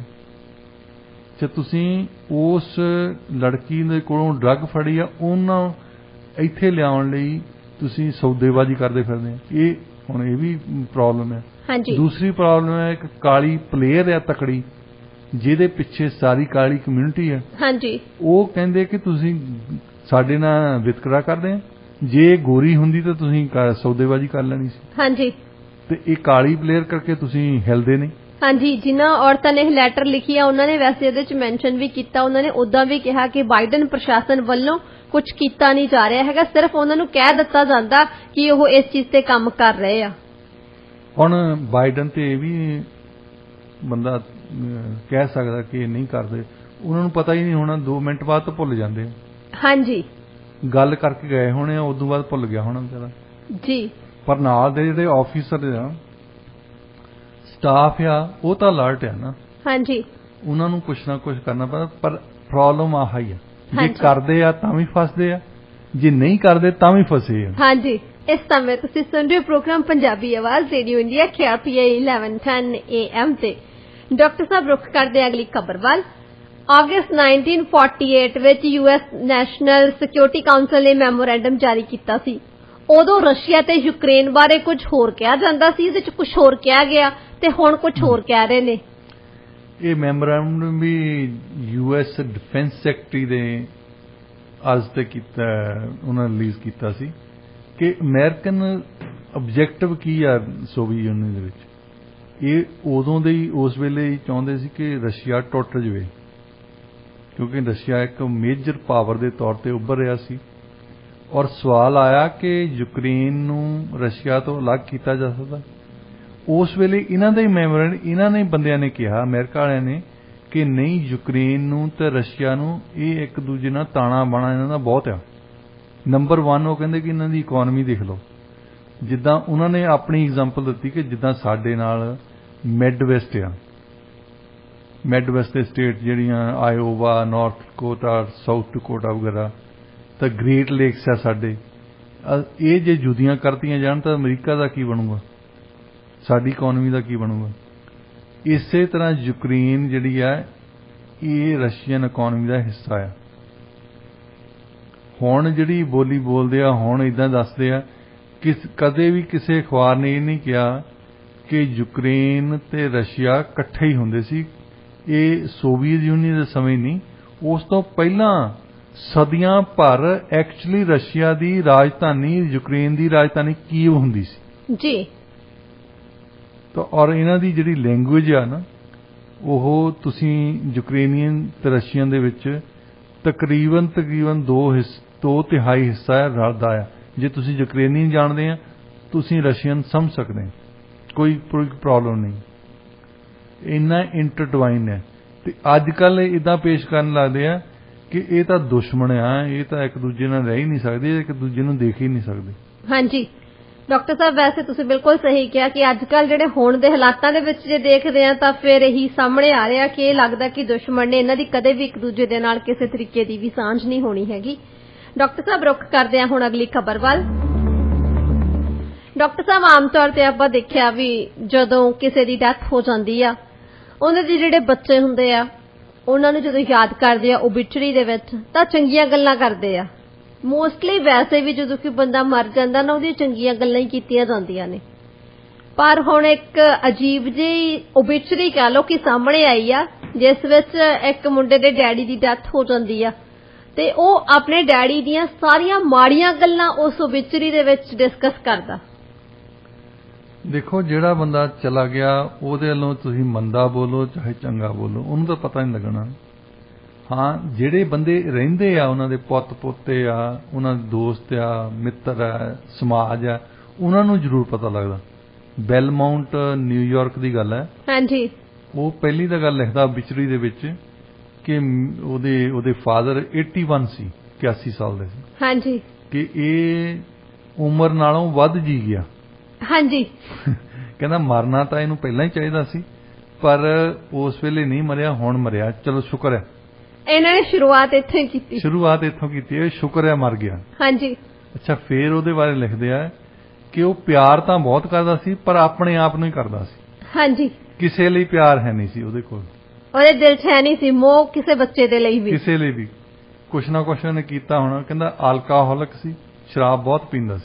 ਤੁਸੀਂ ਨਾਰਮਲੀ ਇੱਥੇ ਜਾ ਕੇ ਦੇਖ ਲਓ, ਫਿਊਨਲ ਤੇ ਅਸੀਂ 5 ਰਿਵਰ ਤੇ ਜਾਂਦੇ ਹੀ ਰਹਿੰਦੇ। ਅਸੀਂ ਉੱਥੇ ਜਿਹੜਾ ਬੰਦਾ ਮਰਿਆ ਹੁੰਦਾ, ਉਹਦੇ ਬਾਰੇ ਉਹ ਸਿਫਤਾਂ ਕੀਤੀਆਂ ਜਾਂਦੀਆਂ, ਤੁਹਾਨੂੰ ਲੱਗੂਗਾ ਵੀ ਸਿਕੰਦਰ ਮਰ ਗਿਆ, ਵੀ ਇਹਨ ਤਾਂ ਦੁਨੀਆ ਜਿੱਤੀ ਆ ਜਿਹੜਾ ਬੰਦਾ ਇੱਥੇ ਮਰਿਆ ਬੈਠਾ।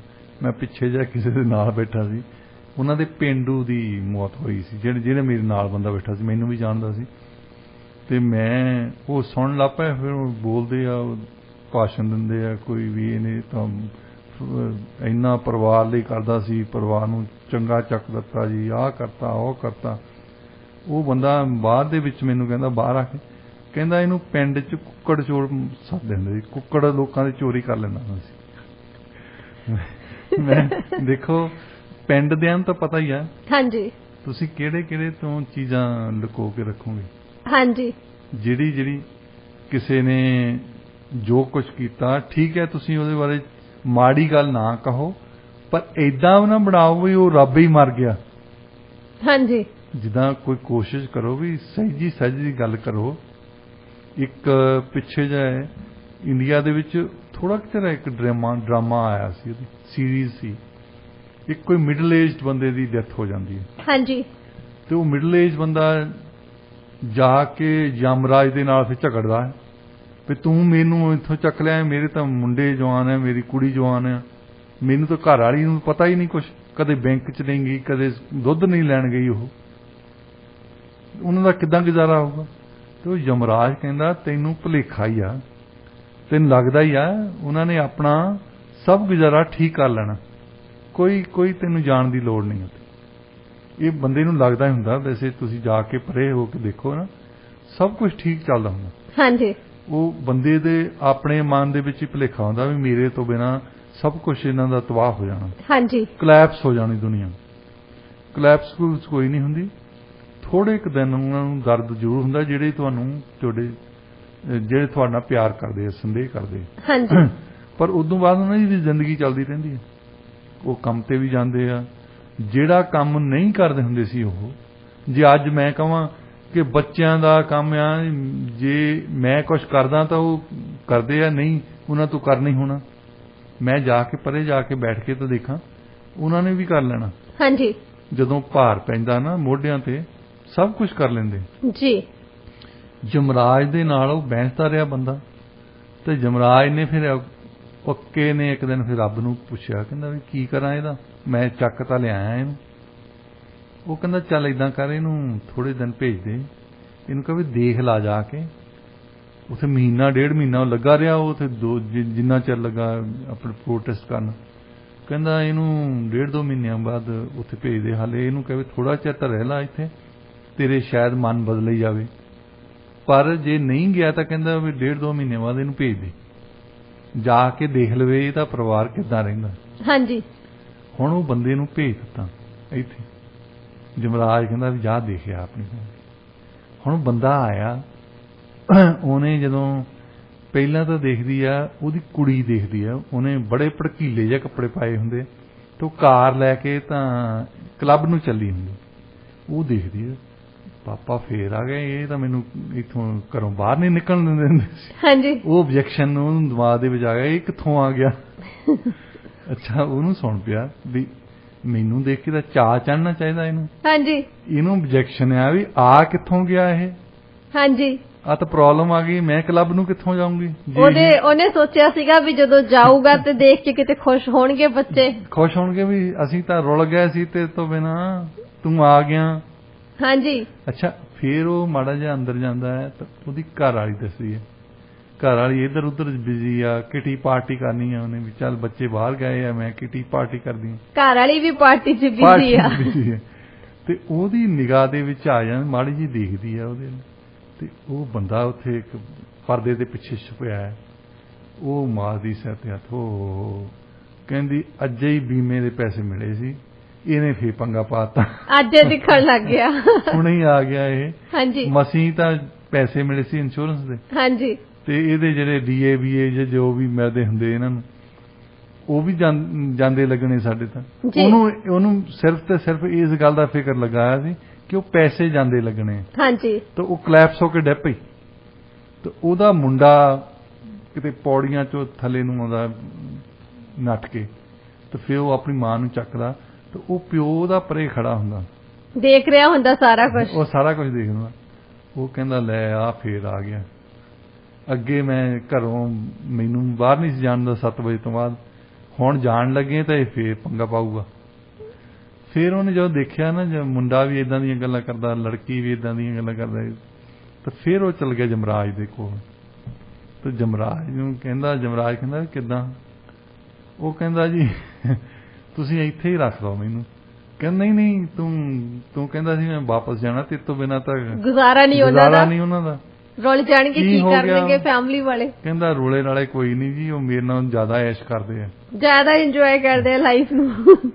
ਇਹ ਲੋਕਾਂ ਨੂੰ ਭੁਲੇਖਾ ਹੀ ਹੁੰਦਾ ਵੈਸੇ ਕਿ ਹਾਂ ਠੀਕ ਹੈ ਕਿ ਜਦੋਂ ਕਹਿੰਦੇ ਹੁੰਦੇ ਜੇ ਆਪਣੀ ਉਮਰ ਦੇ ਹਿਸਾਬ ਦੇ ਕੋਈ ਜਾਂਦਾ ਨਾ। ਹਾਂਜੀ। ਜੇ ਸਾਡੇ ਵੀ ਇੱਕ ਬਣਿਆ ਨਾ, ਹਾਇਰਾਰਕੀ ਬਣੀ ਆ, ਪਹਿਲਾਂ ਦਾਦਾ ਜਾਂਦਾ, ਫਿਰ ਪਿਓ ਜਾਂਦਾ, ਫਿਰ ਬੱਚੇ ਨੇ ਜਾਣਾ। ਪਰ ਜਦੋਂ ਉਲਟਾ ਸ਼ੁਰੂ ਹੋ ਜਾਂਦਾ ਨਾ, ਬੱਚਾ ਪਹਿਲਾਂ ਚੱਲ ਜਾਵੇ, ਉਸ ਤੋਂ ਬਾਅਦ ਬਾਪ ਦੀ ਆਵੇ, ਫਿਰ ਉਹ ਨਹੀਂ ਚੱਲ ਹੁੰਦਾ, ਉਹ ਪੇਨਫੁਲ ਹੁੰਦਾ ਡਾਕਟਰ ਸਾਹਿਬ ਬਹੁਤ ਜ਼ਿਆਦਾ। ਜਿਹੜੇ ਰਹਿੰਦੇ ਆ ਇੱਥੇ ਉਹਨਾਂ ਨੂੰ ਤਾਂ ਚੱਲ ਨਹੀਂ ਹੁੰਦਾ, ਪਰ ਇਸ ਬੰਦੇ ਨੇ ਜਿਹਨੇ ਓਬਿਚਰੀ ਲਿਖੀ ਆ, ਇਹ ਆਪਣੇ ਪਿਤਾ ਜੀ ਤੋਂ ਕਾਫੀ ਦੁਖੀ ਲੱਗਦੇ। ਹਾਂਜੀ ਡਾਕਟਰ ਸਾਹਿਬ, ਉਹਨਾਂ ਨੇ ਓਬਿਚਰੀ ਦੇ ਵਿੱਚ ਹਰ ਇੱਕ ਚੀਜ਼ ਮੈਂਸ਼ਨ ਕੀਤੀ ਹੈ ਕਿ ਬਿਲਕੁਲ ਇਹ ਚੰਗਾ ਬੰਦਾ ਹੈ ਨਹੀਂ ਸੀ, ਆਪਣੀ ਪਹਿਲੀ ਵਾਈਫ ਦੇ ਨਾਲ ਵੀ ਬੁਰਾ ਸਲੂਕ ਕਰਦਾ ਸੀ, ਬੱਚਿਆਂ ਦੇ ਸਿਰ ਤੇ ਕਦੇ ਪਿਆਰ ਨਾਲ ਤਾਂ ਕੀ ਹੱਥ ਰੱਖਣਾ, ਬੱਚਿਆਂ ਦੇ ਨਾਲ ਵੀ ਲੜਦਾ ਰਹਿੰਦਾ ਸੀ ਦਾਰੂ ਪੀ ਕੇ। ਇੱਥੇ ਦੇਖੋ ਅਲਕੋਹਲਿਕ ਬੰਦਾ ਸੀ, ਉਹਦੇ ਬਾਰੇ ਜਿੰਨੀਆਂ ਵੀ ਮਾੜੀਆਂ ਗੱਲਾਂ ਲਿਖ ਸਕਦੇ ਸੀ ਉਹਨੇ ਲਿਖੀਆਂ। ਉਹ ਕਹਿੰਦਾ ਕਿ ਪਹਿਲੀ ਵਾਰ ਦੇਖਿਆ ਓਬਿਚਰੀ ਦੇ ਰਿਹਾ ਪੇਪਰ ਦੇ ਵਿੱਚ ਜਿਹਦੇ ਵਿੱਚ ਮਾੜੀਆਂ ਗੱਲਾਂ ਲਿਖੀਆਂ। ਹਾਂਜੀ। ਚਲੋ ਮਾੜੀਆਂ, ਇੱਥੇ ਆਮ ਤੌਰ ਤੇ ਅਸੀਂ ਜਿੰਨੇ ਵੀ ਫਿਊਨਰਲ ਤੇ ਜਾਂਦੇ ਆ, ਉਹਨਾਂ ਦੇ ਇੱਕ ਮੈਂ ਫਿਊਨਰਲ ਤੇ ਗਿਆ, ਉਹ ਬੰਦਾ ਕਿਤੇ ਪਿੰਡ ਦਾ ਸਰਪੰਚ ਹੁੰਦਾ ਸੀ ਤੇ ਜਿਹੜਾ ਬੰਦਾ ਐਮਸੀ ਕਰਦਾ ਸੀ ਉੱਥੇ ਵੀ ਜਿੱਦਾਂ ਇਦਾਂ ਹੁੰਦਾ ਜਲਸਾ ਹੁੰਦਾ, ਫਿਊਨਰਲ ਘੱਟ ਲੱਗਦਾ ਆ ਉੱਥੇ, ਇਦਾਂ ਲੱਗਦਾ ਵੀ ਅਕਾਲੀ ਦਲ ਦਾ ਜਲਸਾ ਹੋ ਰਿਹਾ ਇੱਥੇ। ਇੱਕ ਬੰਦਾ ਐਮਸੀ ਬਣਿਆ, ਦੱਸੋ ਵੀ ਤੁਸੀਂ 2-4 ਬੰਦਿਆਂ ਨੇ ਜੇ ਗੱਲ। ਪਹਿਲੀ ਤਾਂ ਗੱਲ ਹੈ ਅਸੀਂ ਕਾਪੀ ਕਰਦੇ ਨਾ, ਕਾਪੀ ਮਾੜੀ ਤਰੀਕੇ ਨਾਲ ਕਰਦੇ ਹਾਂ। ਜਿਨ੍ਹਾਂ ਬੰਦਿਆਂ ਦੀ ਕਾਪੀ ਕਰਦੇ, ਜੇ ਸਾਡੇ ਇੰਡੀਆ ਦੇ ਵਿੱਚ ਅੰਤਮ ਸੰਸਕਾਰ ਕਰਦੇ ਹੁੰਦੇ ਸੀ ਨਾ, ਬੰਦੇ ਨੂੰ 4 ਬੰਦੇ ਲੈ ਜਾਂਦੇ ਸੀ, ਉੱਥੇ ਸਿਵਿਆਂ ਦੇ ਵਿੱਚ ਤੁਸੀਂ ਅਗਨ ਭੇਂਟ ਕੀਤਾ, ਉੱਥੇ ਅਰਦਾਸ ਪਹਿਲਾਂ ਕਰਨੀ ਹੈ, ਬਸ ਇੱਕ ਵਾਰ ਅਰਦਾਸ ਹੁੰਦੀ ਸੀ, ਉਸ ਤੋਂ ਬਾਅਦ ਘਰ ਆ ਜਾਂਦੇ ਸੀ, ਨਹਾਉਂਦੇ ਸੀ, ਤੇ ਫਿਰ ਅਸੀਂ ਰੱਖਦੇ ਹਾਂ ਪਾਠ। ਉਸ ਪਾਠ ਤੇ ਲੋਕਾਂ ਨੂੰ ਇਕੱਠੇ ਕਰਦੇ ਹਾਂ। ਉਸ ਪਾਠ ਦੇ ਵੇਲੇ ਜਦੋਂ ਭੋਗ ਪੈਂਦਾ ਹੈ, ਫਿਰ ਸਾਡੇ ਸਪੀਕਰ ਹੁੰਦੇ ਆ, ਸਪੀਕਰ ਫਿਰ ਦੱਸਦੇ ਆ, ਗੱਲਾਂ ਕਰਦੇ, ਜੀ ਇਹ ਤਾਂ ਬਹੁਤ ਮਹਾਨ ਸੀ, ਇਹ ਤਾਂ ਇਹ ਕਰਦੇ ਸੀ, ਇਹਨਾਂ ਦੇ ਬਿਨਾਂ ਤਾਂ ਇਹ ਇਲਾਕਾ ਹੀ ਨਹੀਂ ਜਾਣਿਆ ਜਾਣਾ। ਹੁਣ ਚਲੋ ਕਰਦੇ ਆ, ਕੋਈ ਮਾੜੀ ਗੱਲ ਨਹੀਂ। ਇੱਥੇ ਅਸੀਂ ਕੰਬੀਨੇਸ਼ਨ ਕਰ ਦਿੱਤਾ ਦੋਹਾਂ ਚੀਜ਼ਾਂ ਦਾ। ਉਹ ਜਿਹੜਾ ਅਖੀਰ ਦੇ ਵਿੱਚ ਹਫ਼ਤੇ 2 ਹਫ਼ਤਿਆਂ ਬਾਅਦ ਹੁੰਦਾ ਹੈ, ਤੇ ਅੰਤਮ ਸੰਸਕਾਰ ਨੂੰ ਇਹਨਾਂ ਨੇ ਰੋਲ ਕੇ ਰੱਖ ਦਿੱਤਾ ਇੱਥੇ ਪੰਜਾਬੀਆਂ ਨੇ। ਇਹ ਹੁਣ ਅੰਤਮ ਸੰਸਕਾਰ ਨਹੀਂ ਹੁੰਦਾ, ਉੱਥੇ ਜਲਸਾ ਹੁੰਦਾ, ਉੱਥੇ ਸਪੀਕਰ ਆਉਂਦੇ, ਇੱਕ ਤੋਂ ਚੜ੍ਹ ਕੇ ਦੂਜਾ ਆਉਂਦਾ। ਮੈਂ ਜਿਹਦੀ ਗੱਲ ਕਰਦਾ ਸਰਪੰਚ ਸਾਹਿਬ ਦੀ, ਜਿਹੜਾ ਐਮਸੀ ਬੰਦਾ ਬਣਿਆ ਸੀ, ਮੈਂ ਉੱਥੇ ਬਹਿੰਦਾ, ਹੁਣ ਬੰਦਾ ਬੈਠਾ ਹੈ ਕੀ ਕਰੇ, ਕੀ ਕਰ ਸਕਦੇ ਤੁਸੀਂ? ਹਾਂਜੀ। ਤੇ ਮੈਂ ਸੋਚਿਆ ਵੀ ਚਲੋ ਇਹ ਹੋਰ ਤਾਂ ਕੁਛ ਨਹੀਂ, ਇਹ ਸਰਪੰਚ ਸਾਹਿਬ ਬਹੁਤ ਵਾਰੀ ਕਹਿੰਦਾ ਵੀ ਇਹ ਗਿਣਦੇ ਆ ਵੀ ਕਿੰਨੀ ਵਾਰੀ ਕਹਿੰਦਾ। ਤੁਸੀਂ ਕਾਊਂਟਿੰਗ ਸ਼ੁਰੂ ਕਰ ਦਿੱਤੀ? ਮੈਂ ਕਾਊਂਟਿੰਗ ਸ਼ੁਰੂ ਕਰ ਦਿੱਤੀ, ਕਿਉਂਕਿ ਹੋਰ ਤਾਂ ਕੁਛ ਕਰ ਨਹੀਂ ਸਕਦੇ ਉੱਥੇ। ਹੁਣ ਪਹਿਲਾਂ ਉਹਨੇ ਮੇਰੇ ਤੋਂ ਕਿੰਨੀ ਵਾਰੀ ਕਿਹਾ ਹੋਵੇ ਉਹ ਮੈਨੂੰ ਨਹੀਂ ਪਤਾ, ਪਰ ਜਦੋਂ ਮੈਂ ਕਾਊਂਟਿੰਗ ਸ਼ੁਰੂ ਕੀਤੀ ਉਹਨੇ 36 ਵਾਰੀ ਸਰਪੰਚ ਕਿਹਾ। ਸਰਪੰਚ ਸਾਹਿਬ ਏਦਾਂ ਹੁੰਦੇ ਸੀ, ਸਰਪੰਚ ਸਾਹਿਬ ਏਦਾਂ ਹੁੰਦੇ ਸੀ, ਸਰਪੰਚ ਸਾਹਿਬ ਆਹ ਖਾਂਦੇ ਹੁੰਦੇ ਸੀ, ਸਰਪੰਚ ਸਾਹਿਬ ਆਹ ਪਹਿਨਦੇ ਹੁੰਦੇ ਸੀ। ਅੱਛਾ, ਮੈਂ ਕਿਹਾ ਸ਼ੁਕਰ ਹੈ ਕਿਤੇ ਮਿਨਿਸਟਰ ਨਹੀਂ ਮਰ ਗਿਆ। ਇੱਕ ਸਰਪੰਚ ਹੀ ਮਰਿਆ, ਕਿਤੇ UN ਦਾ ਜਨਰਲ ਸੈਕਟਰੀ ਮਰ ਗਿਆ, ਇਸ ਬੰਦੇ ਨੇ ਤਾਂ ਬੋਲਣ ਹੀ ਨਹੀਂ ਸਰਨਾ। ਅੱਛਾ, ਫੇਰ ਦੇਖਿਆ ਹੋਣਾ ਕਿ ਜਿਹੜੇ ਪੋਤੇ ਦੋਤੀਆਂ ਬਜ਼ੁਰਗ ਨੂੰ ਪਾਣੀ ਦਾ ਗਲਾਸ ਨਹੀਂ ਦੇਣ ਦਿੰਦੇ ਘਰ 'ਚ, ਉਹਨਾਂ ਨੇ ਸਪੀਚਸ ਡਾਊਨਲੋਡ ਕੀਤੀਆਂ ਹੁੰਦੀਆਂ। ਹਾਂਜੀ, ਹਰ ਇੱਕ ਨੇ ਗੂਗਲ ਤੋਂ ਡਾਊਨਲੋਡ ਕੀਤੀਆਂ। ਉਹਨਾਂ ਨੂੰ ਅੰਗਰੇਜ਼ੀ ਵੀ ਲਿਖਣੀ ਨਹੀਂ ਆਉਂਦੀ ਹੁੰਦੀ, ਇਹਨਾਂ ਨੇ ਲਿਖੀਆਂ ਹੁੰਦੀਆਂ ਉਹ ਸਾਰੀਆਂ। ਉਹ ਪੜ੍ਹ ਕੇ ਨਾ ਉਹ ਫਿਰ ਇੱਦਾਂ ਕਰਨਗੇ ਜਿੱਦਾਂ ਜਾਂ ਤਾਂ ਉਹਨਾਂ ਨੂੰ ਸਿਖਾ ਲਿਆ ਹੁੰਦਾ ਡਰਾਮਾ ਟੀਚਰ ਨੇ ਕਿਸੇ ਨੇ, ਤੇ ਫਿਰ ਉਹ ਦੱਸਣਗੇ ਵੀ ਦਾਦਾ ਜੀ ਨੇ ਸਾਨੂੰ ਆਹ ਕਰਦੇ ਸੀ, ਦਾਦਾ ਜੀ ਵਾਸ ਗ੍ਰੇਟ। ਅੱਛਾ, ਫਿਰ ਉੱਥੇ ਸਾਰੇ ਹੀ ਪੰਜਾਬੀ ਬੈਠੇ ਹੁੰਦੇ ਆ ਤੇ ਇਹਨਾਂ ਨੇ ਅੰਗਰੇਜ਼ੀ ਬੋਲਣੀ ਹੁੰਦੀ। ਹਾਂਜੀ, ਜਿੰਨੇ ਪੋਤੇ ਪੋਤੀਆਂ ਦੋਤੇ ਦੋਤੀਆਂ ਆਉਂਦੇ ਨੇ ਉਹਨਾਂ ਦੇ ਕੋਲੋਂ ਅੰਗਰੇਜ਼ੀ ਦੇ ਵਿੱਚ, ਕਿਉਂਕਿ ਉਹ ਡਾਊਨਲੋਡ ਹੀ ਅੰਗਰੇਜ਼ੀ ਦੇ ਵਿੱਚ ਹੁੰਦਾ। ਹਾਂਜੀ, ਪੰਜਾਬੀ ਨੇ ਮੇਰਾ ਖਿਆਲ ਹਾਲੇ ਵਿਚੜੀ ਲਿਖਣੀਆਂ ਸ਼ੁਰੂ ਨਹੀਂ ਕੀਤੀਆਂ। ਹਾਂਜੀ, ਉਹ ਲਿਖਦੇ ਆ ਜਦੋਂ ਬੋਲਦੇ ਆ ਨਾ, ਫਿਰ ਉਹ ਇਦਾਂ ਲੱਗਦਾ ਵੀ ਇਹ ਦਾਦਾ ਜਿਹੜਾ ਸੀ ਇਹ ਤਾਂ ਕੋਈ ਪੀਰ ਸੀ, ਇਹਦੇ ਮਗਰ ਤਾਂ ਇਹ ਭਗਤ ਬੰਦੇ ਬੈਠੇ ਸੀ। ਬਾਅਦ ਦੇ ਵਿੱਚ ਤੁਹਾਨੂੰ ਜਿਹੜੇ ਪਿੰਡ ਦੇ ਹੁੰਦੇ, ਜਿਹੜੇ ਜਾਂ ਪਰਿਵਾਰ ਦੇ ਬੰਦੇ ਹੁੰਦੇ ਆ, ਤੁਹਾਨੂੰ ਜਾਣਦੇ ਹੀ ਹੁੰਦੇ, ਰਿਸ਼ਤੇਦਾਰਾਂ ਦੇ ਵਿੱਚ ਤੁਸੀਂ ਜਾਣਦੇ ਹੁੰਦੇ ਜੀ ਜੀ ਵੀ ਇਹ ਬਜ਼ੁਰਗ ਨੂੰ ਤਾਂ ਤੁਸੀਂ ਬੇਸਮੈਂਟ ਦੇ ਵਿੱਚ ਸਭ ਤੋਂ ਸੜਿਆ ਕਮਰਾ ਦਿੱਤਾ ਸੀ, ਤਾਂ ਉਹਦੇ ਵੱਲ ਕੋਈ ਧਿਆਨ ਨਹੀਂ ਸੀ ਦਿੰਦਾ। ਜੇ ਕੋਈ ਪਾਣੀ ਦਾ ਵੀ ਗਲਾਸ ਮੰਗਣਾ ਹੁੰਦਾ ਸੀ, ਉਹਦੀ ਮੌਤ ਤੋਂ ਬਾਅਦ ਤੁਸੀਂ ਇਦਾਂ ਪੇਸ਼ ਕਰਨਾ ਹੈ ਬਾਬਾ ਬੁੱਲੇ ਸ਼ਾਹ ਮਰ ਗਿਆ। ਹਾਂਜੀ ਡਾਕਟਰ ਸਾਹਿਬ, ਕਾਫੀ ਐਗਜ਼ਾਮਪਲਸ ਨੇ ਐਵੇਂ ਨਾ।